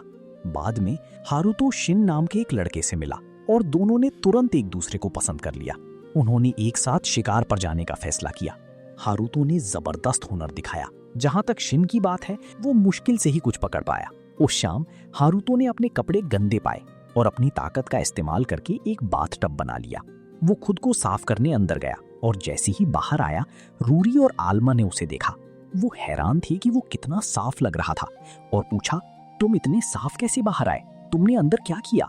उसने उन्हें नहाने का आइडिया समझाया। उन्हें यकीन ही नहीं हुआ और खुद खुशी से अंदर दौड़े। अगले दिन हारुतो अपनी दादी साई से बात कर रहा था। तभी उन्हें अचानक बात की तरफ से चिल्लाने की आवाजें आईं। वो भागकर वहां गए और देखा कि जॉन नाम का एक आदमी शिन से बहस कर रहा था। जॉन चिल्लाया, तुम नहाने की जगह के पास क्यों खड़े हो? क्या तुम मेरी बहन पर लाइन मारने की कोशिश कर रहे हो? ये गांव छोड़ दो, गंदे इंसान। जॉन बदतमीज था और लड़कियों को परेशान कर रहा था। शिन इसे बर्दाश्त नहीं कर सका और उसे मारने गया, लेकिन वो उसके सामने कुछ नहीं था। जॉन ने आसानी से उसे हाथ से पकड़ा और उसका गला घोटने लगा। ठीक उसी वक्त साई ने बीच बचाव किया और बोली, बस करो जॉन, अगर तुम पास के गांव के मुखिया के बेटे ना होते तो मैंने तुम्हें मरने तक ताले में रखा होता। जॉन ने मजाक उड़ाते हुए जवाब दिया, ये सब क्या है? मेरी गाड़ी खराब हो गई थी और मैं यहाँ रात बिताने आया हूँ। क्या तुम एक मेहमान के साथ ऐसा बर्ताव करते हो? साई को जवाब देने के लिए शब्द नहीं मिले। जॉन वहां से चला गया और जब वो हारुतो के पास से गुजरा, उसने उसे गिराने की कोशिश की। लेकिन क्या तुम्हें सच में लगता है कि हारुतो गिरता, मेरे दोस्त? नहीं, जॉन ही वो था जो लड़खड़ा कर गिरा और पूरी तरह से बेइज्जत महसूस कर रहा था। कुछ देर बाद टैक्स अफसर गांव में आया और उसने भी रात वहीं बिताने का फैसला किया। हारुतो की ट्रेनिंग के दौरान रूरी और आल्मा देख रही थी। उसकी ताकत और बॉडी से हैरान थीं। उन्होंने उससे पूछा, तुम हर दिन ऐसे ट्रेनिंग क्यों करते हो? तुम्हें क्या चीज आगे बढ़ाती है? हारुतो को अपने पुराने प्यार की याद आई, वो लड़की जिससे उसने एक बार वादा किया था, अगर मैं मर भी गया मैं तुम्हें बचाऊंगा। उसने उन्हें बताया, ये एक लंबी कहानी है लेकिन मैं तुम्हें बताऊंगा। जब मैं छोटा था मैं एक लड़की से बहुत गहराई से प्यार करता था। मैंने ये कसम ली थी कि मैं ट्रेनिंग करता रहूंगा ताकि मैं उसे बचा सकूं। वो अब बड़ी हो गई है और मुझे ये भी नहीं पता कि वो कहाँ है या वो जिंदा भी हैं या नहीं, लेकिन मैंने ट्रेनिंग कभी नहीं छोड़ी क्योंकि मुझे यकीन है कि हमारा वादा अभी भी जिंदा है। हम चाहे कितने भी दूर हों, हम दोबारा मिलेंगे। लड़कियां बहुत भावुक हो गई थीं, इज्जत और जज्बात से भर गईं। उस रात आल्मा जॉन से डर गई और रूरी के कमरे में सोने चली गई। जब हारुतो को पता चला, उसने उन्हें एक जादुई पत्थर दिया और कहा, इसे अपने कमरे में रख दो, अगर कुछ भी होता है मैं तुम्हें बचा लूंगा। उन्होंने पत्थर लिया और जैसा उसने कहा वैसा किया। उस रात जॉन और उसके गुंडे उनके कमरे में घुसने की साजिश रच रहे थे। उन्होंने इंतजार किया जब तक कि सब सो नहीं गए। जॉन कमरे की तरफ रेंगता हुआ गया।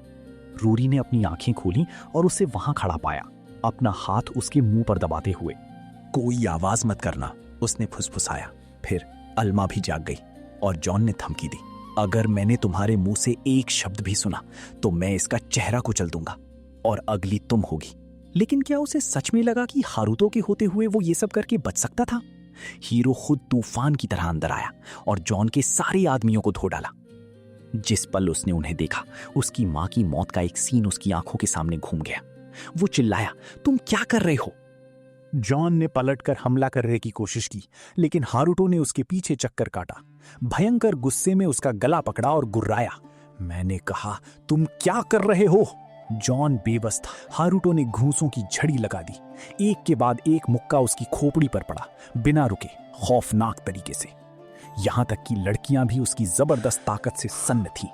जैसे ही जॉन पीट पीट कर मरने ही वाला था, टैक्स अफसर ने बीच बचाव किया और हारुतो का हाथ पकड़ लिया। अगर तुमने उसे दोबारा मारा वो यहीं मर जाएगा, उसने कहा। मैंने सब कुछ देखा है, उसे उसके जुर्म की सजा मिलेगी। तुम हारुतो जाओ और आराम करो। हारुतो ने बात मानी और चला गया। वो एक पेड़ के बगल में खड़ा था, गुस्से से उबल रहा था। उसने खुद से एक बार फिर फुसफुसाया, मैं अपना मकसद भूल गया। मैं उस कमीने को जिंदा नहीं छोड़ सकता जिसने मेरी मां को मारा है। मुझे बदला लेना होगा, चाहे कुछ भी हो जाए। इसके बाद रियो घर लौटा और हर कोई बीती रात दोनों लड़कियों को बचाने के लिए उसे दिल से शुक्रिया कह रहा था। यहां तक कि टैक्स चीफ ने खुद उसे थैंक यू कहा और रियो के काम से सच में हैरान था। अगली सुबह टैक्स चीफ जाने की तैयारी कर रहा था। उसने सामान अपने साथ लिया और जॉन और उसके साथियों को भी गिरफ्तार कर लिया, उन्हें सजा के लिए अपने पिता के पास ले जाने का इरादा रखते हुए।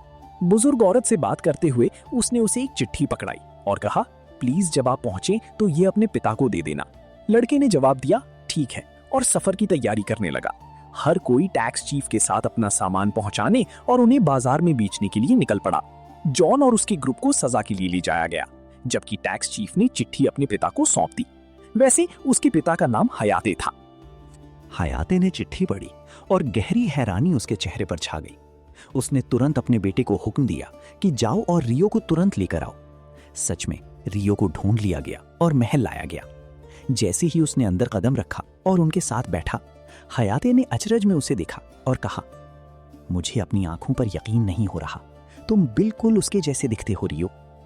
उलझन में रियो ने पूछा, किसके जैसे? आप किस बारे में बात कर रहे हैं? हयाते ने बिल्कुल शुरुआत से कहानी बतानी शुरू की, कहते हुए, तुम्हारी मां शाही परिवार से थी, मैं उनका नौकर था और उनकी हिफाजत के लिए जिम्मेदार था।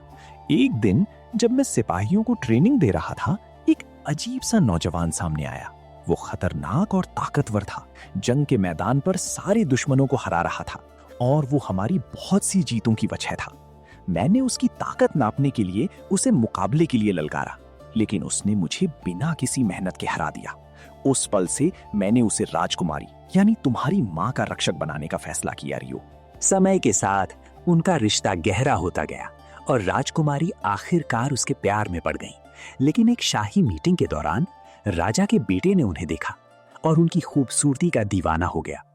उस रात उसने उन्हें किडनैप करने के लिए अपना नौकर भेजा, लेकिन तुम्हारे पिता ने उसका सामना किया और एक जानलेवा वार किया। जब राजा के बेटे को पता चला कि क्या हुआ है, वो गुस्से से पागल हो गया। उसने एक सियासी सौदे के तौर पर राजकुमारी से शादी करने की मांग की, ये धमकी देते हुए कि अगर मांग पूरी नहीं हुई तो वो देश को जंग में झोंक देगा। बिना किसी और रास्ते के राजा ने उन खूंखार कुत्तों के कहर से बचने के लिए तुम्हारे माता पिता को गांव से भागने में मदद करने का फैसला किया। वो दुख से भरी हुई चली गई। जैसे ही रियो ने कहानी सुनी, उसकी आंखें दुख और गुस्से से जल उठीं।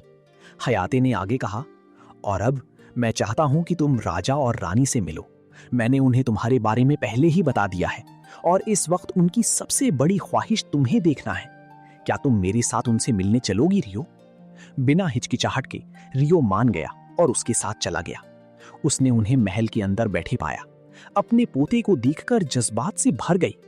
उनकी आंखों में, उनके दिलों में खुशी भर गई। जैसे उन्होंने बात करना शुरू किया, दादा ने फिर रियो से पूछा कि वो शुरुआत से अपनी पूरी कहानी बताए ताकि वो समझ सकें कि वो किन हालातों से गुजरा है। रियो ने अपनी दुख भरी कहानी बताना शुरू किया।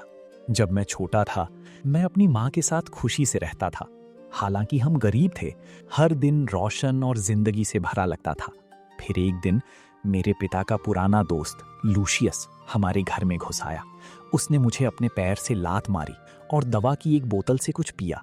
मेरी माँ दौड़ कर आई, पूछते हुए कि वो क्या कर रहा है।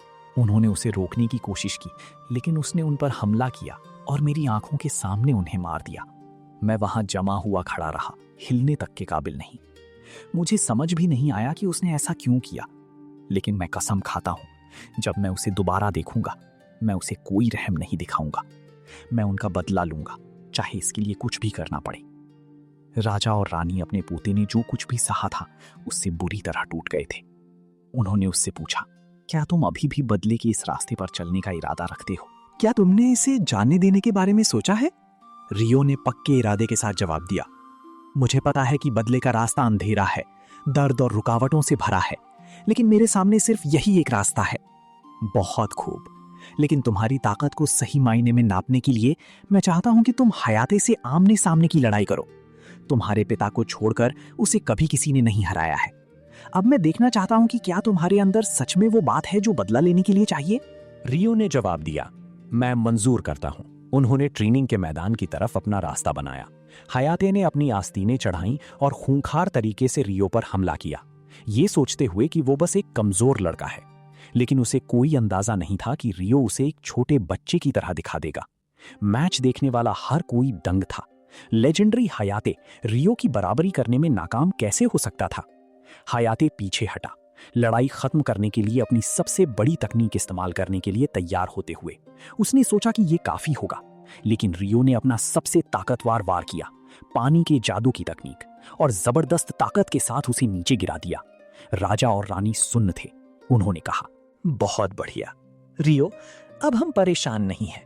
जब तुम्हारा सफर पूरा हो जाए, हमारे पास वापस आना। हम हमेशा खुली बाहों से तुम्हारा इंतजार कर रहे होंगे। रियो ने जवाब दिया, ठीक है, मैं वापस आऊंगा। राजा और रानी सुन्न थे। उन्होंने कहा, बहुत बढ़िया रियो, अब हम परेशान नहीं हैं। जब तुम्हारा सफर पूरा हो जाए, हमारे पास वापस आना। हम हमेशा खुली बाहों से तुम्हारा इंतजार कर रहे होंगे। रियो ने जवाब दिया, ठीक है, मैं वापस आऊंगा। उसके बाद रियो गांव लौट आया। सब पहले ही अंदर जा चुके थे, लेकिन रॉरी ने उसे उसके माता पिता की कब्रों के पास खड़े देखा। वो अपनी कसम पक्की कर रहा था, अब मुझे पूरा सच पता है। फिर वो घर गया और रोरी को वो सब बताया जो हुआ था। वो ये जानकर बहुत खुश थी कि रियो उसका भाई है और उसकी खुशी का कोई ठिकाना नहीं रहा। बाद में रियो ने अपनी दादी को बताया कि वो हमेशा के लिए रुकने का प्लान नहीं कर रहा है। वो अगली फसल तक रुकेगा, फिर दुनिया घूमने के लिए अपना सफर आगे बढ़ाएगा। बूढ़ी औरत ने कोई एतराज नहीं किया। उसने कहा, ठीक है, तुम्हें जो सही लगे वो करो। दिन बीते और रियो धीरे धीरे गांव का एक खास हिस्सा बन गया। उसने बहुत से तरीकों से सबकी मदद की और सब उससे प्यार करने लगे। वहां की जिंदगी शांत और अच्छी थी। एक दिन जब वो आल्मा को कुछ चीजें सिखा रहा था, उसने महसूस किया कि वो 2 महीने में चला जाएगा। वो अंदर से टूट गई, अपने आंसू रोक नहीं पा रही थी। उसने फुसफुसाया, ठीक है, मैं समझती हूँ। वो रोते हुए घर लौटी, नहीं जानती थी कि क्या करे। उसके भाई ने उसे देखा और पूछा, क्या हुआ? तुम रो क्यों रही हो? तुम्हें किसने रुलाया? उसने जवाब दिया, मुझे किसी ने नहीं रुलाया, मुझे बस पता चला कि रियो 2 महीने में गांव छोड़ देगा। उसने कुछ गलत नहीं किया, दिक्कत मेरे साथ है। शिन तुरंत समझ गया। उसकी बहन पूरी तरह रियो के प्यार में पड़ चुकी थी, इसलिए वो बूढ़ी औरत के घर गया और दरवाजा खटखटाया। रियो उसे ग्रीट करने बाहर आया और पूछा कि वो इस वक्त क्यों आया है। अचानक शिन जमीन पर घुटनों के बल बैठ गया, अपना सिर झुकाया और मिन्नतें करने लगा। प्लीज हमारे गांव में रुक जाओ, मुझे पता है मैं मतलबी हो रहा हूँ, लेकिन मैं तुमसे भीख मांगता हूँ। उसकी बहन ने उसे अपने खातिर घुटने टेकते देखा और उसका दिल दुखने लगा। वो उनके पास भागकर गई और जो हुआ उसके लिए माफी मांगी। शिन ने उसे देखा, समझ नहीं आ रहा था कि क्या करे। उसकी आंखें दुख से भारी थीं। उसके बाद रियो को धीरे धीरे मामला समझ आने लगा और उसने महसूस किया कि उसके आसपास क्या हो रहा है। दिन बीते और महीने गुजरे, जब तक कि फसल का वो लंबा इंतजार वाला दिन आखिरकार नहीं आ गया। रियो जाने के लिए तैयार हो रहा था और सब जश्न मना रहे थे। जो खाना उसने उनके लिए बनाया था उसे मजे से खा रहे थे। हवा में खुशी घुली हुई थी। लेकिन जब रियो जश्न के बीच खड़ा था, अल्मा उसके पास आई और उससे अपने साथ आने को कहा। रियो मान गया और ये देखने के लिए उसे फॉलो किया कि क्या बात है। अल्मा उसके सामने खड़ी थी, शर्म से लाल।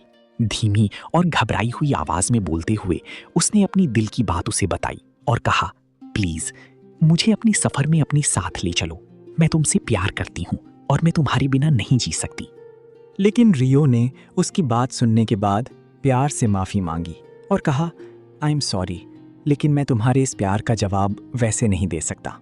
आल्मा ने उसे किसी भी तरह मनाने की कोशिश की, लेकिन जिस पल रियो ने गांव में कदम रखा था, उसका दिल पहले ही किसी और लड़की ने चुरा लिया था। शिन दूर से ये सब देख रहा था और अपनी आंखों के सामने अपनी बहन का दिल टूटते हुए देखा। उसे रोकने में पूरी तरह बेबस था। अगली सुबह रियो ने अपना सामान बांधना शुरू किया और जाने के लिए तैयार हो गया। उसने सबको विदाई दी और सब उसके जाने से उदास थे। लेकिन अल्मा अलविदा कहने नहीं आई, जिससे वो और भी उदास हो गया, क्योंकि उसे लगा उसने उसका दिल तोड़ दिया है। जैसे ही उसने गांव छोड़ा, उसने उसे वहां खड़े पाया, उसका इंतजार करते हुए। उसने उदासी भरी मुस्कान के साथ कहा, मुझे पता है तुम अभी मुझसे प्यार नहीं करते, लेकिन मेरा यकीन करो, मैं हार नहीं मानूंगी। मैं आखिरी दम तक कोशिश करती रहूंगी, मैं कभी नहीं थकूंगी। तुम्हें बस मेरी रफ्तार के साथ चलने के लिए अपनी पूरी कोशिश करनी होगी रियो। रियो ने उस पल स्माइल किया, खुश होते हुए कि वो अपने मजबूत रूप में लौट आई है। फिर उसने अपना सफर आगे बढ़ाया जब तक वो डेमी ह्यूमंस के शहर नहीं पहुंच गया, जहां वो लटीना से मिला। वो लड़की उसे वापस आता देख खुशी से पागल हो गई, पूरी तरह खुशी में डूब गई। रियो ने सबको ग्रीट किया और उन्हें बताया कि वो यहाँ से गुजर रहा था और उसने मिलने का फैसला किया। उसने ये भी बताया कि वो अपने आने जाने के दौरान रुकने के लिए एक छोटा घर बनाने का प्लान कर रहा है और सबने इस आइडिया का स्वागत किया और मदद करने को कहा। रियो घर लौटा और एक छोटी सी झपकी ली और अचानक वो जागा तो उसने एक लड़की को अपने बगल में सोते हुए पाया। वो चिल्लाया और जैसे ही लड़कियों ने उसकी आवाज सुनी, वो अंदर दौड़ी, अपनी आंखों से उस नजारे को देखते हुए। रियो ने घबराहट में कहा, मुझे कुछ नहीं पता, गलत मत समझना। लड़कियों को समझ नहीं आ रहा था कि क्या चल रहा है और सब सुन्न खड़े थे, कुछ भी समझने में नाकाम। उस पल लड़की ने खुद को इंट्रोड्यूस किया। हाँ, वो वही आत्मा थी जिससे रियो ने कभी कॉन्ट्रैक्ट किया था, जिसने उसे बचपन में बचाया था। लेकिन अब वो याददाश्त जाने की बीमारी से गुजर रही थी, खुद के बारे में कुछ भी याद करने में नाकाम। रियो ने उसे एक नाम दिया और कहा, मेरे साथ आओ, हम डोरिस के पास चलेंगे ये पता लगाने के लिए कि तुम असल में कौन हो। उसने उसका नाम लीशिया रखा।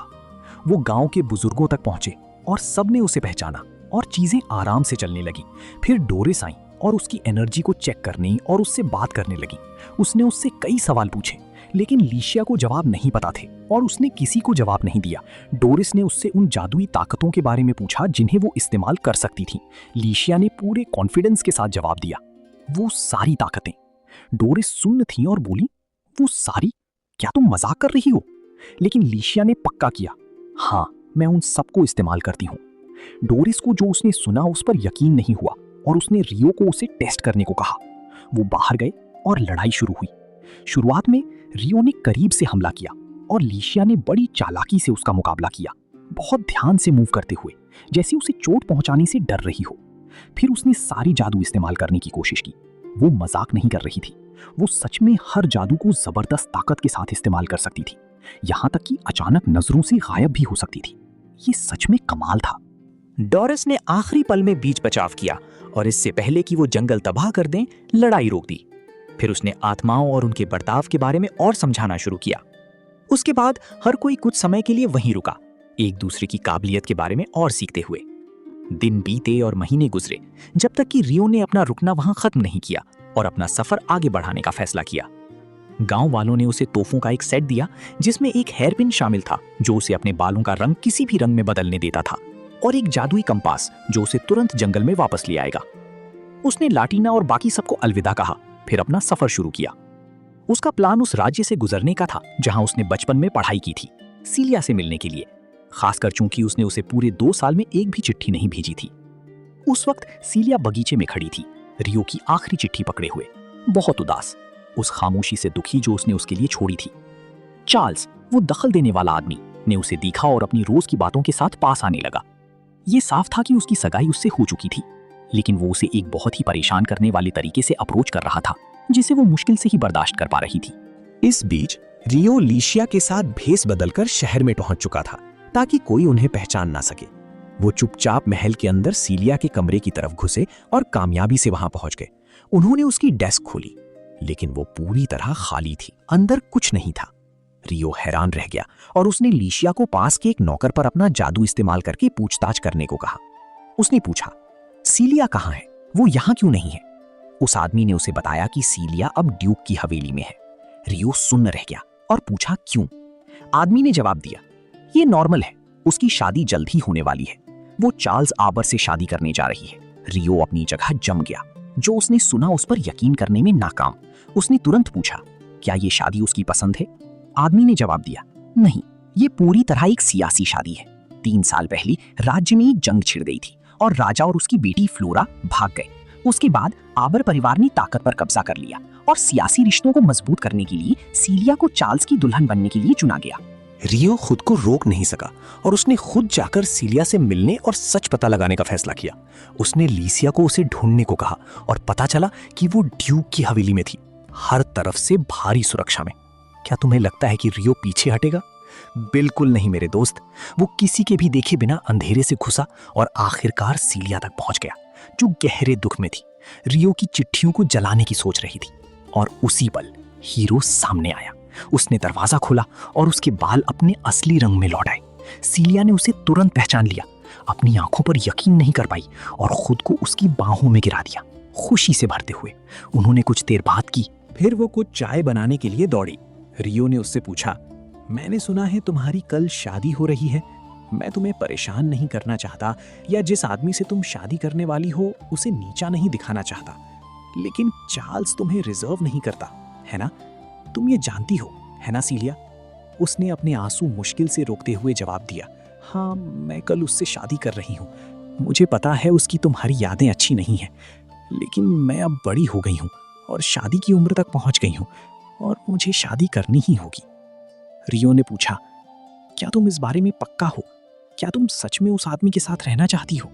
वो हिचकिचाई, फिर फूट फूट कर रोने लगी। और अगर मैंने मना कर दिया तो क्या तुम मुझे ले जाओगे? क्या तुम मुझसे शादी करोगे? क्या तुम मुझे इस जगह से दूर ले जाओगे और भागोगे? जाहिर है नहीं। मैंने जो कहा उसे भूल जाओ और इससे पहले कि तुम पकड़े जाओ यहां से चले जाओ। रियो को समझ नहीं आया कि वो इस तरह बर्ताव क्यों कर रही थी और उसने उससे सच उगलवाने की कोशिश की, लेकिन उसने जवाब देने से मना कर दिया और उससे कहा, जाओ। रियो सच में चला गया, ये समझने में नाकाम कि क्या चल रहा है। जहां तक सीलिया की बात है, उसने उसे दोबारा देखकर बहुत खुशी महसूस की और खुद से कहा, ये अच्छे के लिए है। मैं हुक्म मानने वाली बस एक कठपुतली हूं। रियो को मेरे बोझ नहीं उठाने चाहिए। उस पल रियो आयशा के बगल में खड़ा था। उदासी उसके चेहरे पर छा गई थी। वो हालात से और सीलिया के बर्ताव से साफ नाखुश था और वो पूरा सच बाहर लाने के लिए वो सब कुछ कर रहा था जो वो कर सकता था। और सच में अगली सुबह सीलिया अपनी शादी की रस्म के लिए तैयार हो रही थी। उदासी उसके चेहरे पर गहराई से छपी थी। इस बीच चार्ल्स एक जाने माने मुजरिम के साथ खड़ा था और ये साफ हो गया कि उन दोनों ने शाही परिवार को गिराने और गद्दी हथियाने का इरादा रखते हुए एक खुफिया गठबंधन बना लिया था। मुजरिम ने पास में एक जादुई मौजूदगी महसूस की, लेकिन वो ये नहीं समझ पाया कि वो कहां से आ रही है। जहां तक सीलिया की बात है, एक बार जब उसकी तैयारी पूरी हो गई, वो अपने कमरे से बाहर निकली, सिर्फ चार्ल्स की 6 और पत्नियों से मिलने के लिए। हाँ मेरे दोस्त, वो कमीना पहले ही 6 औरतों से शादीशुदा था और अब वो सीलिया को 7वीं बनाना चाहता था। वो उन्हें एक दूसरे को जानने के लिए छोड़ गया, अपने घमंड में अकड़ते हुए दूर चला गया। उन भारी पलों में पत्नियां सीलिया की तरफ मुड़ी और पूरी नफरत के साथ बोलीं, तुम अब राजा की बेटी हो सकती हो, लेकिन एक बार तुम चार्ल्स से शादी कर लोगी तो तुम हम में सबसे नीचे होंगी। बेहतर होगा तुम अपनी जगह अभी सीख लो, वरना हम अगली बार इतनी अच्छी नहीं होंगी। सीलिया जवाब नहीं दे सकी, उसका दिल दुख में डूब रहा था। आयशा दूर से देख रही थी और सब कुछ सुनने के बाद वो रियो को बताने के लिए दौड़ी कि क्या हुआ था। कुछ ही देर बाद सीलिया शादी की बग्घी में बैठी और चार्ल्स के बगल में बैठ गई। जैसे ही शादी का काफिला चलने लगा, रियो कुछ दूरी पर खड़ा था, सब कुछ होते हुए देख रहा था। उसने सीलिया की आंखों में दर्द देखा और गुस्से और टूटे हुए दिल से भर गया। क्या तुम सोच सकते हो मेरे दोस्त, सीलिया इस दुख में हमेशा के लिए फंस जाती, लेकिन जैसे ही वो बग्घी से नीचे उतरी और चार्ल्स का हाथ पकड़ने के लिए अपना हाथ बढ़ाया, जानवर जाग गया। रियो सामने आया। वो सिपाहियों के बीच से एक भयंकर तूफान की तरह चीरता हुआ निकला। अपने सामने किसी को नहीं देख रहा था, यहां तक कि घोड़ों पर सवार लोग भी उसे नहीं रोक सके। वो एक एक करके उन्हें फाड़ता हुआ निकला। उसने चार्ल्स पर एक जोरदार मुक्का जड़ा, फिर एक खंजर पकड़ा और सीलिया की गर्दन पर रखा, चिल्लाते हुए, हिलना मत, जो भी पास आया वो मरेगी। सीलिया सुन्न थी। उसे समझ नहीं आया कि क्या हो रहा है या रियो खुद को इतने खतरे में क्यों डालेगा। लेकिन फिर रियो ने टेलीपैथी के जरिए उससे बात की। शांत हो जाओ, मैं यहां किसी को चोट पहुंचाने नहीं आया, मैं बस तुम्हारी असली ख्वाहिश जानना चाहता हूं। अगर तुम किसी के तुम्हारी फैमिली को इल्जाम दिए बिना ये शादी कैंसिल करना चाहती हो तो बस एक शब्द कहो और मैं ऐसा कर दूंगा। लेकिन अगर तुम सच में चार्ल्स से शादी करना चाहती हो तो मैं बिना कोई नुकसान पहुंचाए चला जाऊंगा। मुझे बस जानना है तुम क्या चाहती हो सीलिया। वो बहुत कंफ्यूज थी, सीधा सोचने में नाकाम, लेकिन उसने अपनी सारी हिम्मत जुटाई और जवाब दिया, मुझे अपने साथ ले चलो, मैं उस कुत्ते से शादी नहीं करना चाहती। रियो ने स्माइल किया और कहा, जैसा तुम चाहो मेरी रानी। उसने उसे अपनी बाहों में उठा लिया, चार्ल्स को नफरत से देखा और ऐलान किया, सुनो कुत्ते, मैं तुम्हारी दुल्हन को तुम्हारी शादी के दिन ठीक तुम्हारे सामने से ले जा रहा हूं और तुम कुछ नहीं कर सकते। फिर वो उसे बाहों में लिए वहां से रफू चक्कर हो गया। सीलिया खुशी से पागल थी, मुश्किल से यकीन कर पा रही थी कि क्या हो रहा है। उसकी फैमिली ने चीख मारी, उसकी सलामती के लिए डरे हुए थे, लेकिन जब उसके पिता ने उसकी आंखों में देखा, वो जान गए कि यहाँ कुछ बहुत बड़ा खेल हो रहा है। उसी वक्त मुजरिम ने महसूस किया कि रियो स्पिरिट मैजिक इस्तेमाल कर रहा है। वो शक करने लगा कि रियो वही नौजवान है जिसे उसने पहले देखा था। उसने उसे बहुत ध्यान से देखा, कड़ियों को जोड़ा जब तक कि वो पक्का नहीं हो गया। उसने रियो की ताकत को टेस्ट करने के लिए खतरनाक हमला किया। रियो ने वार रोका, फिर उड़ चला, सीलिया को उठाए हुए, जबकि सिपाही उसे फंसाने की कोशिश करते हुए उसके पीछे भाग रहे थे। वो एक पतली गली में घुसा और सीलिया को आयशा को सौंप दिया, ये कहते हुए, इसे ले जाओ और भागो, मैं तुम्हें जल्द ही कैचअप करूंगा। आयशा हिचकिचाई नहीं, उसने सीलिया को पकड़ा और भाग निकली, जबकि रियो सिपाहियों का ध्यान भटकाने के लिए वापस बाहर आ गया। वो सब उस पर पागलों की तरह टूट पड़े, उसे सभी तरफ से घेर लिया, लेकिन रियो डरा नहीं, उसने अपना गुस्सा छोड़ दिया, सिपाहियों को एक के बाद एक हवा में उड़ाते हुए। ठीक जब वो भागने ही वाला था, अल्फ्रेडो आ गया। हाँ, अल्फ्रेडो, पूरे राज्य का सबसे मजबूत सिपाही। उसने अपनी पूरी ताकत के साथ रियो पर हमला किया और रियो ने बमुश्किल खुद को बचाया। उसने फिर वार किया और रियो ने एक बार फिर रोका। फिर रियो ने उसे पीछे की तरफ धक्का दे दिया। जो सिपाही देख रहे थे वो पूरी तरह सदमे में थे। ये अनजान घुसपैठिया इतना ताकतवर कैसे हो सकता है? अल्फ्रेडो ने कुछ अजीब बात ध्यान दी। रियो अपनी पूरी ताकत इस्तेमाल भी नहीं कर रहा था। परेशान होकर उसने अपनी तलवार में ताकत की हर बूंद जमा की और चिल्लाया, ये तुम्हारा अंत है। उसने एक खतरनाक वार किया, मैदान में आग लगा दी और अपने रास्ते में आने वाली हर चीज तबाह कर दी। जब सिपाहियों ने रियो को ढूंढने की कोशिश की, वो जा चुका था। उन्होंने मान लिया कि वो मारा जा चुका है। लेकिन क्या तुम्हें सच में लगता है कि वो मर गया, मेरे दोस्त? बिल्कुल नहीं। वो आखिरी पल में बच निकला और आखिरकार सीलिया तक पहुंच गया। वो आयशा के बगल में खड़ी थी और जिस पल उसने उसे देखा वो भागकर उसके पास गई, अपनी आंखों पर यकीन करने में नाकाम। वो लड़खड़ाई, गलती से ठीक उसकी बाहों में गिर गई। फिर वो जल्दी से सीधी हुई और माफी मांगी, उसे बचाने के लिए, अपनी जान खतरे में डालने के लिए थैंक यू कहा। रियो ने बस स्माइल किया और कहा, ये कुछ नहीं है, तुम्हारे लिए मैं कम से कम इतना तो कर ही सकता था। सब कुछ शांत और अच्छा लग रहा था, लेकिन अचानक आसमान में एक अजीब सी रोशनी चमकी। आयशा टेंशन में आ गई और जल्दी से बोली, रियो रियो, दूसरी तरफ खतरा है, वो मुसीबत में है, तुम्हें जाना होगा। उस दूसरी तरफ 3 लड़कियां आसमान से नीचे उतर रही थीं। उनमें से एक हारूटो का पहला प्यार थी। उन्हें डाकुओं ने पकड़ लिया था जो उन्हें मारने का प्लान बना रहे थे। क्या तुम सोच सकते हो अगर उनमें से कोई आज मर जाए? नो वे मेरे दोस्त। रियो सही टाइम पर पहुंच गया। उसने डाकुओं को खत्म कर दिया और उस दरवाजे को खोलने के लिए भागा जहां लड़कियां फंसी हुई थीं। उसने पूछा कि क्या अंदर कोई और है, और उन्होंने दूसरी बग्घी की तरफ इशारा किया। वो भाग कर गया और उसे खोला, और फिर बूम, वो सदमे में जम गया। तो सही टाइम पर पहुंच गया। उसने डाकुओं को खत्म कर दिया और उस दरवाजे को खोलने के लिए भागा जहां लड़कियां फंसी हुई थीं। उसने पूछा कि क्या अंदर कोई और है, और उन्होंने दूसरी बग्घी की तरफ इशारा किया। वो भाग कर गया और उसे खोला, और फिर बूम, वो सदमे में जम गया। कर गया और उसे खोला, और फिर बूम, वो सदमे में जम गया। हाँ, रियो ने उसे पहचान लिया। उसका प्यार। उसे अपनी आंखों पर यकीन नहीं हुआ। इस अर्थ पर उसे यहाँ क्या ले आया था? क्या सरप्राइज था? उन्हें बचाने के बाद रियो आयशा से बात करते हुए ग्रुप के साथ चलता रहा। मैंने काम पूरा कर लिया है। मैंने उन्हें बचा लिया जिनके लिए तुमने कहा था। वो उससे जल्द ही दोबारा मिलने के लिए मान गई और जवाब दिया, अगली बार मैं सीलिया के साथ भी आऊंगी। उस पल मिहारू रियो की तरफ मुड़ी और दिल से बोली, हमें बचाने के लिए थैंक यू। उसने शांति से जवाब दिया, मैंने सिर्फ वही किया जो मुझे करना था। थैंक यू कहने की कोई जरूरत नहीं है। उस जगह से मिहारू ने खुद को उससे इंट्रोड्यूस कराना शुरू किया। रियो का दिल घबराहट से भरा हुआ था। उसे डर था कि अपना असली नाम बताने से कहीं उनकी बचपन की यादें वापस ना आ जाएं। लेकिन आखिरकार उसने अपना फैसला लिया और कहा, मेरा नाम रियो है, लेकिन हालातों के चलते अभी मेरा कोई फैमिली नेम नहीं है। जैसे ही लड़की ने नाम सुना, उसके चेहरे पर हैरानी छा गई। उसे वो लड़का याद आया जिससे उसकी बहन कभी प्यार करती थी, वो जिसने बहुत पहले उसे अलविदा कहा था। फिर भी उसे समझ नहीं आया कि उसके सामने खड़ा रियो वही लड़का था। मिहारू ने फिर अपने साथ वाली लड़की को इंट्रोड्यूस करवाया। उसका नाम चुन था। रियो तुरंत समझ गया कि वो मिहारू की छोटी बहन है, वही लड़की जो 3 साल छोटी थी और जिसे उसने अपना घर छोड़ने के बाद से नहीं देखा था। फिर मिहारू का छोटा भाई सामने आया और खुद को इंट्रोड्यूस किया।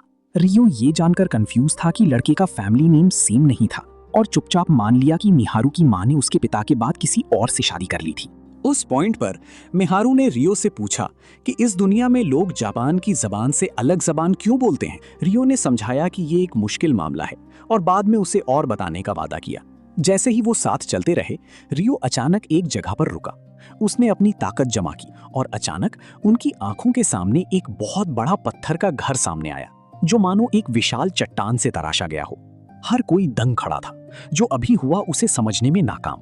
फिर रियो उनकी तरफ मुड़ा और बोला, मुझे पता है कि बाहर से ये एक पत्थर की तरह दिखता है, लेकिन मेरा यकीन करो, अंदर से ये पूरी तरह रहने लायक है। जैसे ही वो रियो के बनाए हुए पत्थर के घर के सामने खड़े थे, आयशा आई, इस बार सीलिया के साथ। जैसे ही सीलिया ने रियो को देखा, वो घबराकर उसकी तरफ दौड़ी, पूछते हुए कि क्या वो ठीक है। जब उसे समझ आया कि वो सही सलामत है, उसका दिल इस बात से खुशी से भर गया कि उसने सबको बचा लिया था। रियो ने फिर उसे मिहारू और उसके ग्रुप से मिलवाया, लेकिन सीलिया हैरान रह गई जब उसने देखा कि वो वही जबान बोल रहे हैं जो रियो ने तब इस्तेमाल की थी जब वो पहली बार मिले थे। उसे एक शब्द भी समझ नहीं आ रहा था। उस पल आयशा आगे आई और उनमें से हर एक के माथे पर चूम लिया।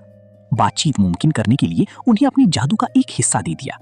उसने फिर साफ किया कि ये जादू सिर्फ कुछ वक्त के लिए है और समय के साथ खत्म हो जाएगा। उसके बाद रियो ने उन्हें अंदर बुलाया। हालांकि घर बाहर से एक ठोस पत्थर जैसा दिखता था, अंदर से बहुत बड़ा था और रहने के लिए पूरी तरह तैयार था। उसने उन्हें नहाने और आराम करने के लिए बाथरूम इस्तेमाल करने दिया। इस बीच वो उनके छोटे भाई के साथ बैठा और अपने खुद के हाथों से एक सिंपल सा खाना बनाना शुरू किया। जैसे ही उसने खाना तैयार किया, उसने लड़के से वो सब बात की जो हुआ था और इस नई दुनिया के बारे में और समझाया। उसी वक्त आयशा मिहारू के साथ अकेले बैठी और कुछ गहरी बातें शेयर की। उसे बताते हुए कि वो असल में रियो से जुड़ी एक आत्मा थी। उसका वजूद पूरी तरह उससे जुड़ा था। बाद में जैसे ही सब टेबल के चारों ओर बैठे, रियो ने समझाना शुरू किया कि असल में क्या हुआ था। उसने कहा कि उन्होंने जो कुछ भी अनुभव किया वो जादू से बुलाए जाने का नतीजा था।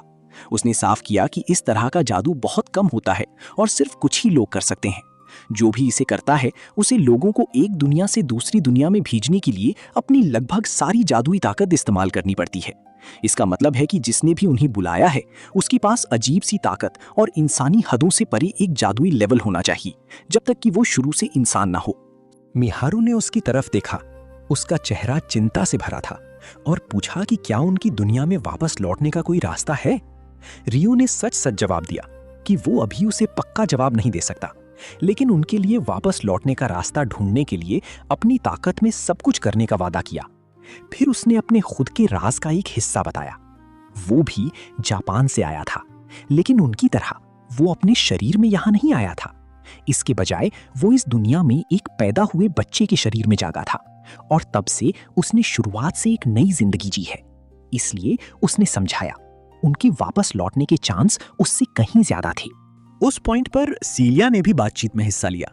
उसने कहा कि इस दुनिया में आने से पहले उसने एक पुरानी कहानी के बारे में सुना था, जिसे उसने कभी झूठ समझकर टाल दिया था, लेकिन अब उसे समझ आ रहा है कि शायद वो सच हो। उसने बताना शुरू किया, 1000 साल पहले राजा इंसानों को बचाने के लिए राक्षसों के खिलाफ एक लंबी जंग में थे। ये जंग कई सालों तक चली, जब तक कि राजाओं ने आखिरकार 6 हीरोज को नहीं चुन लिया और उन्हें अपनी तरफ से दुनिया पर राज करने की ताकत नहीं दे दी। रियो ने फिर कहा कि ये कहानी शायद सीधे उन चीजों से जुड़ी हो सकती है जो अब हो रही हैं। सोच के एक तूफान में खोया हुआ, खुद से बोलते हुए, मैंने कभी नहीं सोचा था कि मैं मिहारू से इस दुनिया में दोबारा मिलूंगा। वो कैसे रिएक्ट करेगी अगर उसे पता चले कि मैं वही हूं, रियो, वो लड़का जिसे वो कभी जानती थी। वो सारी यादें जो हमने शेयर की थी वापस आ सकती हैं। लेकिन सच ये है, मैं अब एक अलग पहचान के साथ जीता हूं। मैं यहां रियो हूं, लेकिन मैं कभी हारुतो था और हारुतो असली दुनिया में मर चुका है। इसीलिए मुझे इस रास्ते पर चलते रहना होगा जब तक कि मुझे वो ना मिल जाए जिसने मेरी फैमिली को मारा है और मैं अपना बदला ना ले लूं।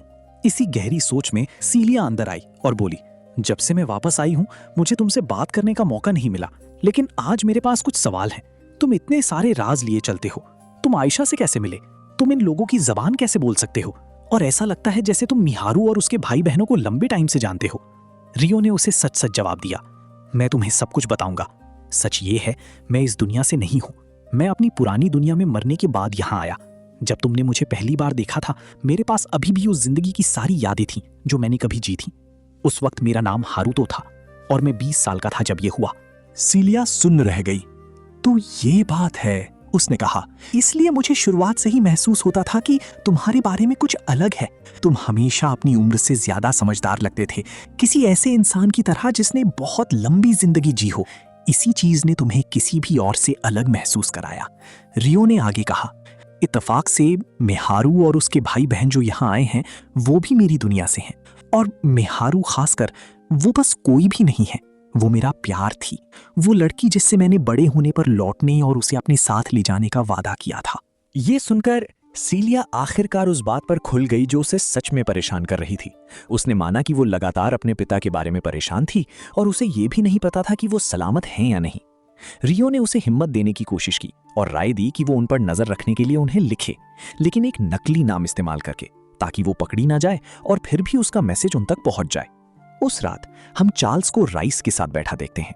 दोनों अपने आसपास हो रही अजीब चीजों पर बात कर रहे थे। राइस ने कहा, मैंने कभी उम्मीद नहीं की थी कि तुम्हारी मंगेतर इतनी अचानक किडनैप हो जाएगी।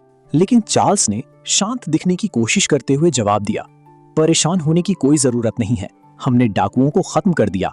दिक्कत अब यह है कि हमारे पास सीलिया के बारे में कोई जानकारी नहीं है, और भी बुरा यह है कि हमारी सारी तलाश खाली गई है। इसीलिए हमें राज्य के बॉर्डर को बंद करना होगा जब तक कि हमें कोई नया सुराग ना मिल जाए। राइस की आवाज में शक पैदा होने लगा। शायद ये रियो और उसकी वो आत्मा आयशा है, शायद वही है जो उसे छुपा रहे हैं। चार्ल्स ने सीरियस होकर जवाब दिया, अब ये साफ हो रहा है, लेजेंडरी कहानी सच हो रही है। वो जो हमारे राज्य में एक हीरो के आने की बात कहती है, मैं खुद अपने पिता से उन्हें नजर में रखवाऊंगा जब तक कि मैं पक्का ना हो जाऊं। राइस ने उसे टेंशन में देखा। मैं सच में उम्मीद करता हूं कि वो तुम्हारे राज्य बेल्ट्राम के लिए वफादार हों। मुझे एक फीलिंग आ रही है कि जल्द ही तुम्हारे पास एक और पवित्र पत्थर होगा और वो पूरी तरह से ताकत का पलड़ा तुम्हारे हक में कर सकता है। चार्ल्स ने पक्का किया, तुम सही कह रहे हो। पत्थर अब राजकुमारी फ्लोरा और ड्यूक के पास है। मुझे यकीन है वो इस वक्त उस हीरो का स्वागत कर रहे हैं जिसे उन्होंने बुलाया है। दूसरी तरफ हम एक अनजान से नौजवान को शाही महल में एक लेजेंडरी हीरो की तरह देखा पाते हैं, बिना ये समझे कि क्या चल रहा है। जो बात अजीब थी वो ये कि वो असल में इसके मजे ले रहा था, जैसे कोई फैंटेसी जी रहा हो। उसके बगल में किसी ने कहा, आप जो चाहें वो मांग सकते हैं और वो पूरा किया जाएगा, कोई सवाल नहीं। नौजवान को लगा जैसे वो किसी अजीब सी नॉवल के अंदर हो। उसे याद आया कि उसकी पुरानी दुनिया में पिछली बार क्या हुआ था, कैसे वो बस बिस्तर पर लेटा हुआ था, एक आम जिंदगी जी रहा था, जब अचानक उसके नीचे एक बहुत बड़ा जादुई दायरा बना और उसे यहां ले आया। जब वो उठा तो वो सिपाहियों से घिरा हुआ था और उसके सामने राजकुमारी फ्लोरा और उनका वफादार रक्षक गुस्ताव खड़े थे। घबराकर वो चिल्लाया, तुम लोग कौन हो? अभी क्या हो रहा है? फ्लोरा आगे आई और खुद को इंट्रोड्यूस किया, मैं इस राज्य की दूसरी राजकुमारी हूं, ये गुस्ताव हैं, मेरे वफादार रक्षक। तब जाकर नौजवान को समझ आया कि वो सच में एक अलग दुनिया में आ चुका है। फ्लोरा ने उसे देखा और कहा, ये साफ है कि तुम वो चुने हुए हीरो हो जिसके बारे में 6 राजाओं ने बात की थी। ये वही कहानी थी जिसे रियो ने पहले बताया था। उसने उसे कहानी बताना शुरू किया, हालांकि उसे इसका बहुत कुछ समझ नहीं आया। फिर फ्लोरा ने आगे कहा, तुम्हारे हीरो होने का सबसे बड़ा सबूत वो तलवार है जो तुमने पकड़ रखी है। लड़के ने हैरानी में नीचे देखा। सच में उसके हाथ में एक तलवार थी जिसे उसने पहले देखा तक नहीं था। मौका देखते हुए उसने खेल में शामिल होने का फैसला किया और खुद को सकाना के रूप में इंट्रोड्यूस किया और वहां से उसके और राज्य के बीच बातचीत शुरू हो गई और अंदर ही अंदर वो जीत हासिल करके बाहर जाने के लिए पक्का था। उनसे बात करते हुए साकाना ने महसूस किया कि जिस वजह से उसे यहाँ लाया गया था उसका कुछ लेना देना उस पत्थर से था जो राजकुमारी फ्लोरा के पास था। उसने सीधे उनसे पूछा कि क्या उनके पास उसे वापस उसकी असली दुनिया में भेजने का कोई रास्ता है, ये जिद करते हुए कि उसके साथ जो हुआ वो किडनैपिंग से कम नहीं था। फ्लोरा ने सच सच जवाब दिया, ये कहते हुए कि उसे नहीं पता कि ये मुमकिन है या नहीं। गुस्ताव ने फिर माहौल शांत करने के लिए बीच में बोला, उसे यकीन दिलाते हुए कि वो हालात को गलत समझ रहा है और गुस्ताव खुद सब कुछ समझाएगा। इस बीच रियो आसमानों में मिहारू के साथ उड़ रहा था, उसे अपनी बाहों में उठाए हुए। वो हैरान और खुश दोनों थी। ये उसका उड़ने का पहला अनुभव था। ये उसके लिए कमाल महसूस हो रहा था, जैसे वो जागने की बजाय सपना देख रही हो। दूसरी तरफ सीलिया आयशा के साथ बैठी थी, रियो के बारे में सवाल पूछ रही थी, उसे बेहतर समझने की कोशिश कर रही थी। उसने कहा कि वो हमेशा रहस्यमयी और समझने में मुश्किल लगता है, लेकिन आयशा ने जवाब दिया, मैं उसके बारे में सब कुछ जानती हूँ। हम यादें और सोच शेयर करते हैं, हमारी एक ही रूह है। ये मुझे उसके सबसे करीब इंसान बनाता है। लोगों पर उसका भरोसा वो तुम्हारी वजह से लौटा। तुम वो पहली थी जिसने उसकी मदद करने के लिए अपना हाथ बढ़ाया। उस पल रियो और मिहारू राज्य के पास पहुंचे। जमीन पर उतरने से पहले उसने अपनी पहचान छुपाने के लिए अपने बालों का रंग बदल लिया ताकि कोई उसे पहचान न सके। फिर उसने एक जादुई नेकलेस निकाला और दूसरों को पकड़ा दिया, समझाते हुए कि वो भी अपना बालों का रंग बदलने के लिए इसे इस्तेमाल कर सकते हैं ताकि वो बिना किसी का ध्यान खींचे आराम से आसपास घूम सकें। वो बाजार में उतरे और घूमने लगे, कपड़े और बाकी सामान खरीदने लगे। मिहारू खुशी से भरी हुई थी। जो वो महसूस कर रही थी उस पर मुश्किल से यकीन कर पा रही थी। घर लौटने पर रियो उनके साथ बैठा और मिहारू को बताया कि उसने उनके गायब दोस्तों के लिए बहुत तलाश की थी, लेकिन उनका कोई सुराग नहीं मिला। उसने समझाया कि सबसे ज्यादा चांस ये है कि वो भी इस दुनिया में उन 6 हीरोज के हिस्से के रूप में बुलाए गए हैं जिनका कहानी में जिक्र किया गया था। मिहारू ये खबर सुनकर हिल गई, घबराहट से भर गई। उसे अब नहीं पता था कि उसके दोस्त सलामत थे या उनकी किस्मत पहले ही कोई बुरा मोड़ ले चुकी थी। अगली सुबह रियो ने जाने का फैसला किया। उसने सबको विदाई दी और आयशा को घर पर सबकी अच्छे से देखभाल करने की जिम्मेदारी सौंपी। फिर अपनी खास तकनीक का इस्तेमाल करके वो टेलीपोर्ट हुआ और पलक झपकते ही गायब हो गया, आत्माओं के गांव में पहुंचते हुए। जिस पल उसके पैर जमीन पर पड़े, लेटीना आ गई। उसकी एनर्जी दूर से ही महसूस कर चुकी थी। उसे दोबारा देखकर उसकी आंखें खुशी से चमक उठीं। जल्द ही बाकी लड़कियां भी आ गईं। वो सब उसकी तरफ दौड़ रही थीं, उसे एक बार फिर देख पाने के लिए खुशी से पागल थीं। रियो ने उन्हें बताया कि वो एक जरूरी काम के लिए आया है और उसे बहुत अहमियत वाली किसी चीज के बारे में गांव के बुजुर्गों से बात करने की जरूरत है।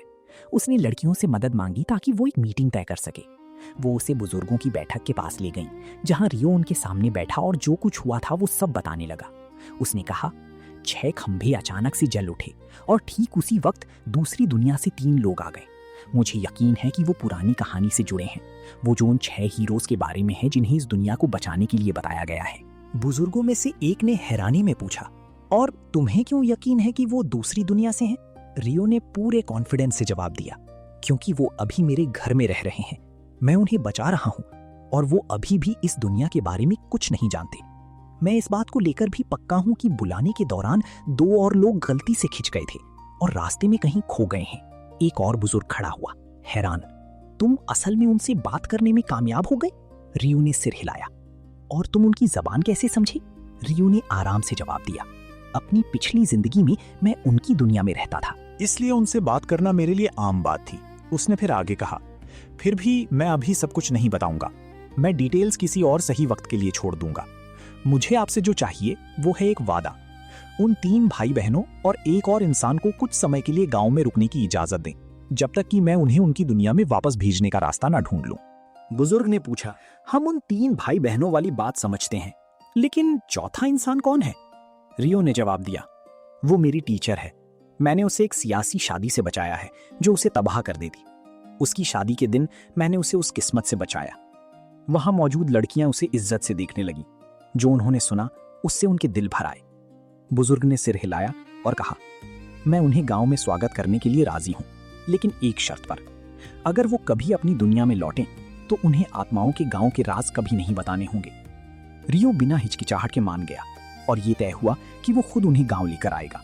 उस रात रियो लाटीना के साथ खड़ा था और बोला, सबके सामने अपनी पिछली जिंदगी के बारे में बात करने के लिए आई एम सॉरी, लेकिन मुझे बुजुर्गों को चीजें समझाने के लिए ऐसा करना पड़ा। उसने उससे पूछा, क्या तुम्हें लगता है कि मुझे भी उन्हें सच बता देना चाहिए कि मैं भी दूसरी दुनिया से हूं? उसने जवाब दिया, तुम कुछ भी कहने के लिए मजबूर नहीं हो। अगर तुम इसे राज रखना चाहती हो तो इसे अपने तक ही रखो। उसने दोबारा पूछा, वो लोग जो आए हैं वो तुम्हारी दुनिया से हैं, है ना?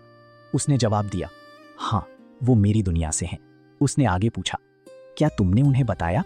हाँ, अगर मैं ना बताता तो वो पूछते कि मैं उनकी जबान कैसे समझा। मेरे पास उन्हें बताने के अलावा कोई रास्ता नहीं था। लेकिन अगर हमारी दुनिया से और भी लोग आते हैं, तुम फिर भी मेरे लिए खास रहोगी लैटिना। फिर उसने समझाया, उनमें से एक लड़की है जो मेरा बचपन का प्यार थी, बाकी उसके भाई बहन हैं। फिर भी मैंने ये बात राज रखी है कि मैं वही लड़का हूं जिससे वो कभी प्यार करती थी, 2 वजहों से। पहला, वो अभी भी इस दुनिया में एडजस्ट कर रहे हैं। दूसरा, मैं अब वो इंसान नहीं रहा जो मैं दूसरी दुनिया में हुआ करता था। उसने लैटिना को ये बातचीत अपने बीच रखने को कहा। अगले दिन रियो ने लैटिना और बाकी लड़कियों को अलविदा कहा, उन्हें बताते हुए कि वो उन 3 भाई बहनों को लाने के लिए सफर करेगा। वो करीब 2 हफ्तों के लिए बाहर रहेगा और इसलिए वो निकल गया। फिर हम एक बिल्कुल अलग राज्य में पहुंचते हैं, जहां राजा एक बड़े से हॉल में एक राजकुमारी के साथ बैठे थे। उन्होंने उसे बताया कि उन्होंने उसे एक सीरियस मामले के लिए तुरंत बुलाया है। उन्होंने समझाया, हमने एक बहुत ताकतवर जादुई पत्थर का इस्तेमाल करके दूसरी दुनिया से एक लड़की को बुलाया है और पता चला है कि वो एक हीरो है। मैंने सुना है कि तुम्हारे राज्य ने भी दूसरी दुनिया से किसी को बुलाने में कामयाबी हासिल की है। चूंकि अब ये सच बन चुका है, मैं चाहता हूं कि तुम अपने राज्य को बता दो कि उन्हें उस जश्न में बुलाया गया है जो हम रख रहे हैं, और उन्हें उनके द्वारा बुलाए गए हीरो की याद दिलाना मत भूलना। राजकुमारी मैसेज देने के लिए मान गई, लेकिन उसने पूछा, उस हीरो का क्या नाम है जिसे आपने बुलाया है? राजा ने जवाब दिया, उसने कहा उसका नाम सूकी है, लेकिन बाद में समझाया कि सूकी उसका फैमिली नेम है, क्योंकि उसकी दुनिया में फैमिली इंसान से पहले आती है। राजकुमारी को वो नाम कुछ जाना पहचाना लगा, जैसे उसने इसे पहले भी सुना हो, और इसके चलते उसके दिल में एक शक पैदा हुआ कि सूकी शायद उसी दुनिया से हो सकती है जहां से उनका अपना हीरो था। राजा ने उसे सूकी से खुद मिलने की परमिशन दे दी, और इसलिए राजा की बेटी उसे वहां ले गई जहां वो रुकी हुई थी। दूसरी तरफ हम राइस को एक अंधेरे जंगल के बीचों बीच खड़े देखते हैं, उन डरावने राक्षसों से घिरा हुआ जिनकी आंखें अंधेरे में चमक रही थीं। उसने एक ठंडे लहजे में हुक्म दिया, मैं चाहता हूं कि तुम किसी भी ऐसे इंसान को पकड़ो जिसके पास जबरदस्त जादुई ताकत हो। तुम्हारे पास कल तक का टाइम है। राक्षस एक भयंकर तूफान की तरह निकले, अपने शिकार की तरफ दौड़ते हुए। इस बीच रियो को फंसाने के लिए राइस का जाल धीरे धीरे बिछ रहा था। अगले दिन सीलिया के घर पर वो बैठी हुई थी और छोटे भाई के साथ खेल रही थी, जबकि मिहारू अपनी बहन के साथ बैठी थी। उनकी बातचीत घूम फिरकर रियो की तरफ आ गई जब से वो उससे मिले थे। उसकी बहन ने ध्यान दिया और साफ जलन के साथ पूछा, तुम हर टाइम उसके बारे में क्यों बात कर रही हो? जलन उसके पूरे चेहरे पर लिखी हुई थी। मिहारू ने शांति से जवाब दिया, उसे तसल्ली देने की कोशिश करते हुए, मैं रियो पर भरोसा करती हूँ, मैं सब कुछ उस पर छोड़ दूंगी, वो कोई ना कोई रास्ता निकाल लेगा। उसकी बहन ने एक मजाकिया सी हंसी दी और बोली, ये पहली बार है जब मैंने तुम्हें किसी लड़के के सामने शर्माते देखा है। तुम उसके आसपास रहकर खुश लगती हो। लेकिन मिहारू ने जल्दी से मना कर दिया, शायद ये बस इसलिए है क्योंकि वो हमारे साथ अच्छा और प्यारा है, और कुछ नहीं। उसका ये बर्ताव मुझे पुराने हारुतो की याद दिलाता है। ये समझते हुए कि उसके लफ्ज कड़वे थे, उसने माफी मांगी और चली गई, सिर्फ गहरी सोच में गिरने के लिए। क्या वो अभी भी हारुतो से प्यार करती थी, या उसका दिल किसी और की तरफ झुकना शुरू हो गया था? उस पल राइस के राक्षस घर के आसपास आ गए। हवा बदल गई। एक भारी और अजीब सी मौजूदगी ने इलाके को घेर लिया। मिहारू और उसकी बहन डर के मारे सुन्न हो गईं और अंदर जाने के लिए भागी, लेकिन राक्षसों ने जादुई ढाल को तोड़ दिया और भयानक ताकत के साथ अंदर घुस आए। ठीक जब लग रहा था कि सब खत्म हो जाएगा, आयशा आ गई, एक जबरदस्त जादू छोड़ते हुए, जिसने राक्षसों को पीछे धकेल दिया।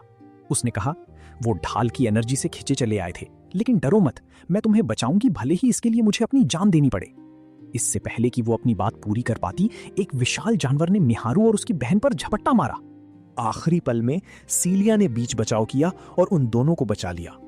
अचानक हवा में ताकत का एक तूफान फट पड़ा। रियो आ गया था, खुद को लड़ाई में झोंकते हुए, हर उस चीज के साथ जो उसके पास थी। राक्षसों ने अजीब सी ताकत के साथ पलटवार किया। वो आम जीव नहीं थे, आयशा ने उसे बताया। ये राक्षस नॉर्मल ऑरा नहीं छोड़ते। इनका काला रंग बताता है कि ये असल में क्या है, कुछ बिल्कुल अलग। रियो ने एक को मारने में कामयाबी पाई, सिर्फ ये देखने के लिए कि उसका शरीर गायब हो गया और पीछे एक अजीब सा क्रिस्टल छोड़ गया। वो समझ गया कि ये कोई धोखा नहीं है, ये असली जानवर थे। उसी वक्त आयशा ने अपने जादू का इस्तेमाल करके बाकी सबको खत्म कर दिया। लड़ाई के बाद रियो ने सबको इकट्ठा किया और कहा, हमें तुरंत निकलना होगा, खतरा अभी टला नहीं है। दूसरी तरफ राइस देख रहा था जैसे ही उसके राक्षस उसके पास लौटे, लेकिन उसने ध्यान दिया कि उनमें से कुछ कभी नहीं लौटे, खासकर वो जिन्हें रियो ने मारा था। बाकी लौटे जाल में फंसे हुए पकड़े गए योद्धाओं को लाते हुए। राइस ने फिर उन्हें दोबारा फैलने का हुक्म दिया और ऑपरेशन को चालू रखने को कहा जब तक कि उसका मकसद पूरा ना हो जाए।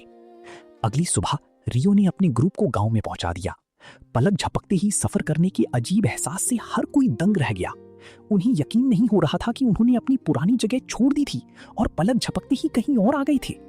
जैसे ही उनके पैर गांव की जमीन पर पड़े और उन्होंने डेमी ह्यूमंस को देखा, उनकी नजरें एक पल के लिए जम गईं। उनकी शक्लें अनजान थीं और उन्होंने पहले जो कुछ भी जाना था उससे अलग थीं। रियो शांति से मुस्कुराया और समझाया कि ये बस डेमी ह्यूमंस नहीं हैं, बल्कि खास आत्माएं हैं जो दुनिया से छुपकर रहती हैं और बहुत कम लोग ही इनके बारे में जानते हैं। अचानक लटीना साफ जापानी में बोली और सबकी आंखें सदमे से फटी रह गईं। वो हंसी और बोली कि रियो की तरह वो भी अपनी पिछली जिंदगी की यादें रखती है। उसने फिर उन्हें इस नई दुनिया की जबान सिखाने की बात कही। रियो ने उसे देखा और पूछा कि क्या वो सच में सबको अपनी असली पहचान बताने के बारे में पक्का है। उसने पूरे कॉन्फिडेंस से जवाब दिया कि वो पहले ही गांव के बुजुर्ग और अपने दोस्तों को बहुत पहले बता चुकी है और उन्होंने उसे वैसे ही अपना लिया था जैसी वो है। जिस पल उसने मिहारू का नाम सुना, उसने तुरंत उसे पहचान लिया और उसका दिल से स्वागत किया। फिर उन्होंने गांव के आसपास एक शांत सा टूर शुरू किया। उन्होंने ध्यान दिया कि गांव वाले उन्हें संभलकर और मिले जुले चेहरों के साथ देख रहे थे, जानने की इच्छा और डर के साथ। रियो ने समझाया कि गांव लंबे टाइम से इंसानी दुनिया से दूर रहा है और इसके लोग कुदरती तौर पर बाहर वालों के साथ डील करते वक्त रिजर्व्ड रहते हैं। कुछ ही देर बाद गांव के मुखिया और बाकी बुजुर्ग आए, मेहमानों का दिल से स्वागत करते हुए। उन्होंने रोशनी और खुशबू से सजी एक छोटी सी पार्टी रखी, जहां ड्रायस ने उन्हें प्यार से ग्रीट किया और खुशी पूरी जगह में फैल गई। मिहारू की छोटी बहन ने उस नज़ारे को चमकती आंखों से देखा। उसने ध्यान दिया कि कैसे गांव वाले रियो के साथ प्यार, इज्जत और भरोसे से मिल रहे थे, और उसने महसूस किया कि ये नौजवान सच में कोई ऐसा है जिस पर भरोसा किया जा सकता है। अगले दिन रियो और सीलिया ने सबको अपनी विदाई दी। मिहारू ने उनके लिए एक बढ़िया खाना बनाया था और रियो को एहसानमंद आंखों से देखते हुए कहा, तुम हमारे लिए जो कुछ भी कर रहे हो उसके लिए थैंक यू। मैं वादा करती हूँ मैं तुम्हें एक दिन इसका सिला दूंगी। उसने बदले में बस स्माइल किया, फिर सीलिया और आयशा के साथ निकल गया, सीलिया के घर की तरफ जाते हुए। इस बीच राज्य के एक दूसरे हिस्से में दूसरी दुनिया से बुलाया गया हीरो राजकुमारी के सामने खड़ा था। उसने उसे बताया कि नई बुलाई गई हीरोइन का स्वागत करने के लिए एक खास जश्न रखा जाएगा और उसे खुद बुलाया गया है। उसने ये भी बताया कि राजकुमारी फ्लोरा और ड्यूक शामिल होंगे। हालांकि ऐसे मामलों में ड्यूक की ही चलती थी। हीरो पहले ही ध्यान भटका चुका था, राजकुमारी के चाम से दीवाना होकर। उसने तुरंत न्योता कबूल कर लिया और पूछा कि क्या वो खुद भी आएंगी। जब उसने हाँ कहा तो उसने स्माइल किया और पक्का किया कि वो पक्का वहां होगा। उस रात रियो और सीलिया उसके घर पहुंचे। लौटने पर वो जज्बात से भर गई थी। उसने रियो को बताया कि बगीचे में एक खुफिया रास्ता है, एक ऐसा जिसे सिर्फ घर वाले जानते हैं, और राय दी कि वो चिट्ठी छोड़ने के लिए उसे इस्तेमाल करें। लेकिन रियो ने अपनी मौजूदगी छुपाने के लिए जादुई कला इस्तेमाल करना बेहतर समझा, और सच में वो गार्ड्स की नजरों में आए बिना अंदर घुसने में कामयाब रहे। ठीक उसी पल सीलिया के पिता अपनी स्टडी में बैठे थे। जब उसने लालटेन जलाई, उसके बगल वाला क्रिस्टल चमक उठा, इशारा देते हुए कि उसकी बेटी आ चुकी है। वो रास्ते की तरफ भाग कर गया, लेकिन उसे सिर्फ एक हाथ से लिखी चिट्ठी मिली। मैं अब उन लोगों के बीच एक सुकून भरी जिंदगी जी रही हूं जिन पर मैं भरोसा करती हूं। मुझे पता है मैंने आपको नीचा दिखाया जब मैंने ड्यूक से शादी करने से मना कर दिया, लेकिन मैं वादा करती हूं कि मैं एक दिन वापस आऊंगी और आपको सब कुछ बताऊंगी।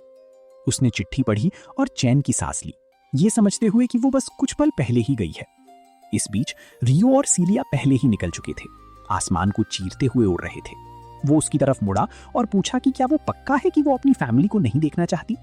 उसने सख्ती से जवाब दिया कि पचड़ों से बचने के लिए अभी यही सबसे अच्छा फैसला है। फिर पूरी सच्चाई के साथ उसने उसे उन सब चीजों के लिए थैंक यू कहा जो उसने उसके लिए की थी। अगली सुबह उजोमा अपने जहाज पर जा रही थीं, जब उसने अचानक एक बहुत बड़े ड्रैगन को ऊपर उड़ते हुए देखा। उसका साइज डरावना था। उसकी एक चोट उन्हें धरती के नक्शे से मिटा सकती थी। किस्मत से लक उनके साथ था। ड्रैगन ने जहाज पर ध्यान नहीं दिया और अपने रास्ते चलता रहा। उस पल उजोमा और उसके क्रू ने महसूस किया कि सफर आगे बढ़ाना एक बहुत बड़ा खतरा होगा। उन्हें पास के एक शहर में इमरजेंसी लैंडिंग करने के लिए मजबूर होना पड़ा। वहां उजोमा ये देखकर हैरान रह गई कि ड्यूक गुइनो का जहाज भी उसी जगह पर रुका था। पता चला कि वो भी ड्रैगन की वजह से रुक गए थे। एक जरूरी मीटिंग रखी गई जहां उन्होंने जो देखा उसके बारे में जानकारी बांटी और इस अजीब सी जानवर की किस्मत और रास्ते का अंदाजा लगाने की कोशिश की। उसी शहर में रियो और सीलिया साथ थे, लेकिन उनका आयशा से रास्ता भटक गया था। उन्होंने उसे ढूंढा जब तक कि उन्होंने उसे खाने की ठेली पर आराम से खाते हुए नहीं पा लिया, बिना किसी परवाह की।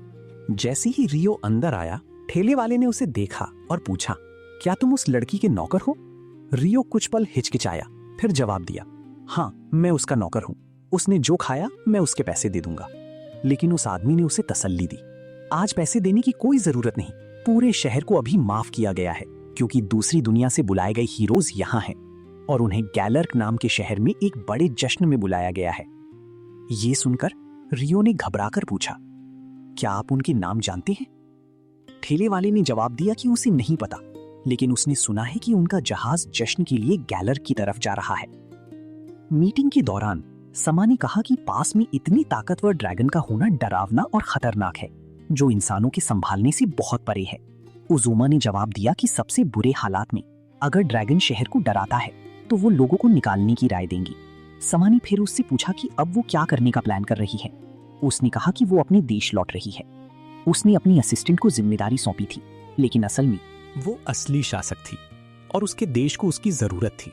समा परेशान लगा और बोला कि अभी लौटना खतरे से खाली नहीं है, लेकिन उजोमा ने उसे तसल्ली दी कि उसकी नौकरानियां जंग और खतरे की आदी हैं। समा ने सख्ती से जवाब दिया, मैं एक हीरो हूं, मैं कैसे खड़ा होकर देख सकता हूं? मैं तुम्हारे साथ आ रहा हूं। उनमें से एक ने एतराज करने की कोशिश की, लेकिन गुस्टाव ने बीच में बोलते हुए कहा, वो एक हीरो है, हमारा रुतबा हमें उसे रोकने या हुक्म देने की इजाजत नहीं देता उजोमा। फिर साफ किया कि समा एक अलग राज्य का हीरो है और उसे उनके लिए अपनी जान खतरे में नहीं डालनी चाहिए। लेकिन उसकी जिद ने आखिरकार उसे मना ही लिया। जैसे ही वो निकलने के लिए तैयार हो रहे थे, उसे बचाने के लिए ड्यूक द्वारा भेजा गया एक गार्ड आया। उसने खुद को ब्रांड के रूप में इंट्रोड्यूस किया और पता चला कि वो कोई ऐसा है जो नौकरानी आर्या को बहुत पहले से जानता था। उसने उसे बताया कि उसने उसे लंबे टाइम तक ढूंढा था और उसकी फैमिली के साथ जो हुआ वो बहुत बुरा था। आर्या ने शांति से जवाब दिया, राजकुमारी उजोमा ने मुझे गोद ले लिया, मैं अब उनकी सेवा करती हूँ। काफिला निकल पड़ा। रास्ते में आर्या अचानक गार्ड्स पर बग्घियां रोकने के लिए चिल्लाई। राक्षसों का एक बहुत बड़ा झुंड आगे और दोनों तरफ आ गया था, हमेशा से कहीं ज्यादा, जैसे किसी ने इसे प्लान किया हो। बहुत बड़े पत्थर काफिले पर टूट पड़े। आर्या ने अपनी जादुई ताकत छोड़ी और राजकुमारी और अपने आसपास वालों को बचाने के लिए एक ढाल बनाई, लेकिन राक्षस बढ़ते रहे, करीब 400।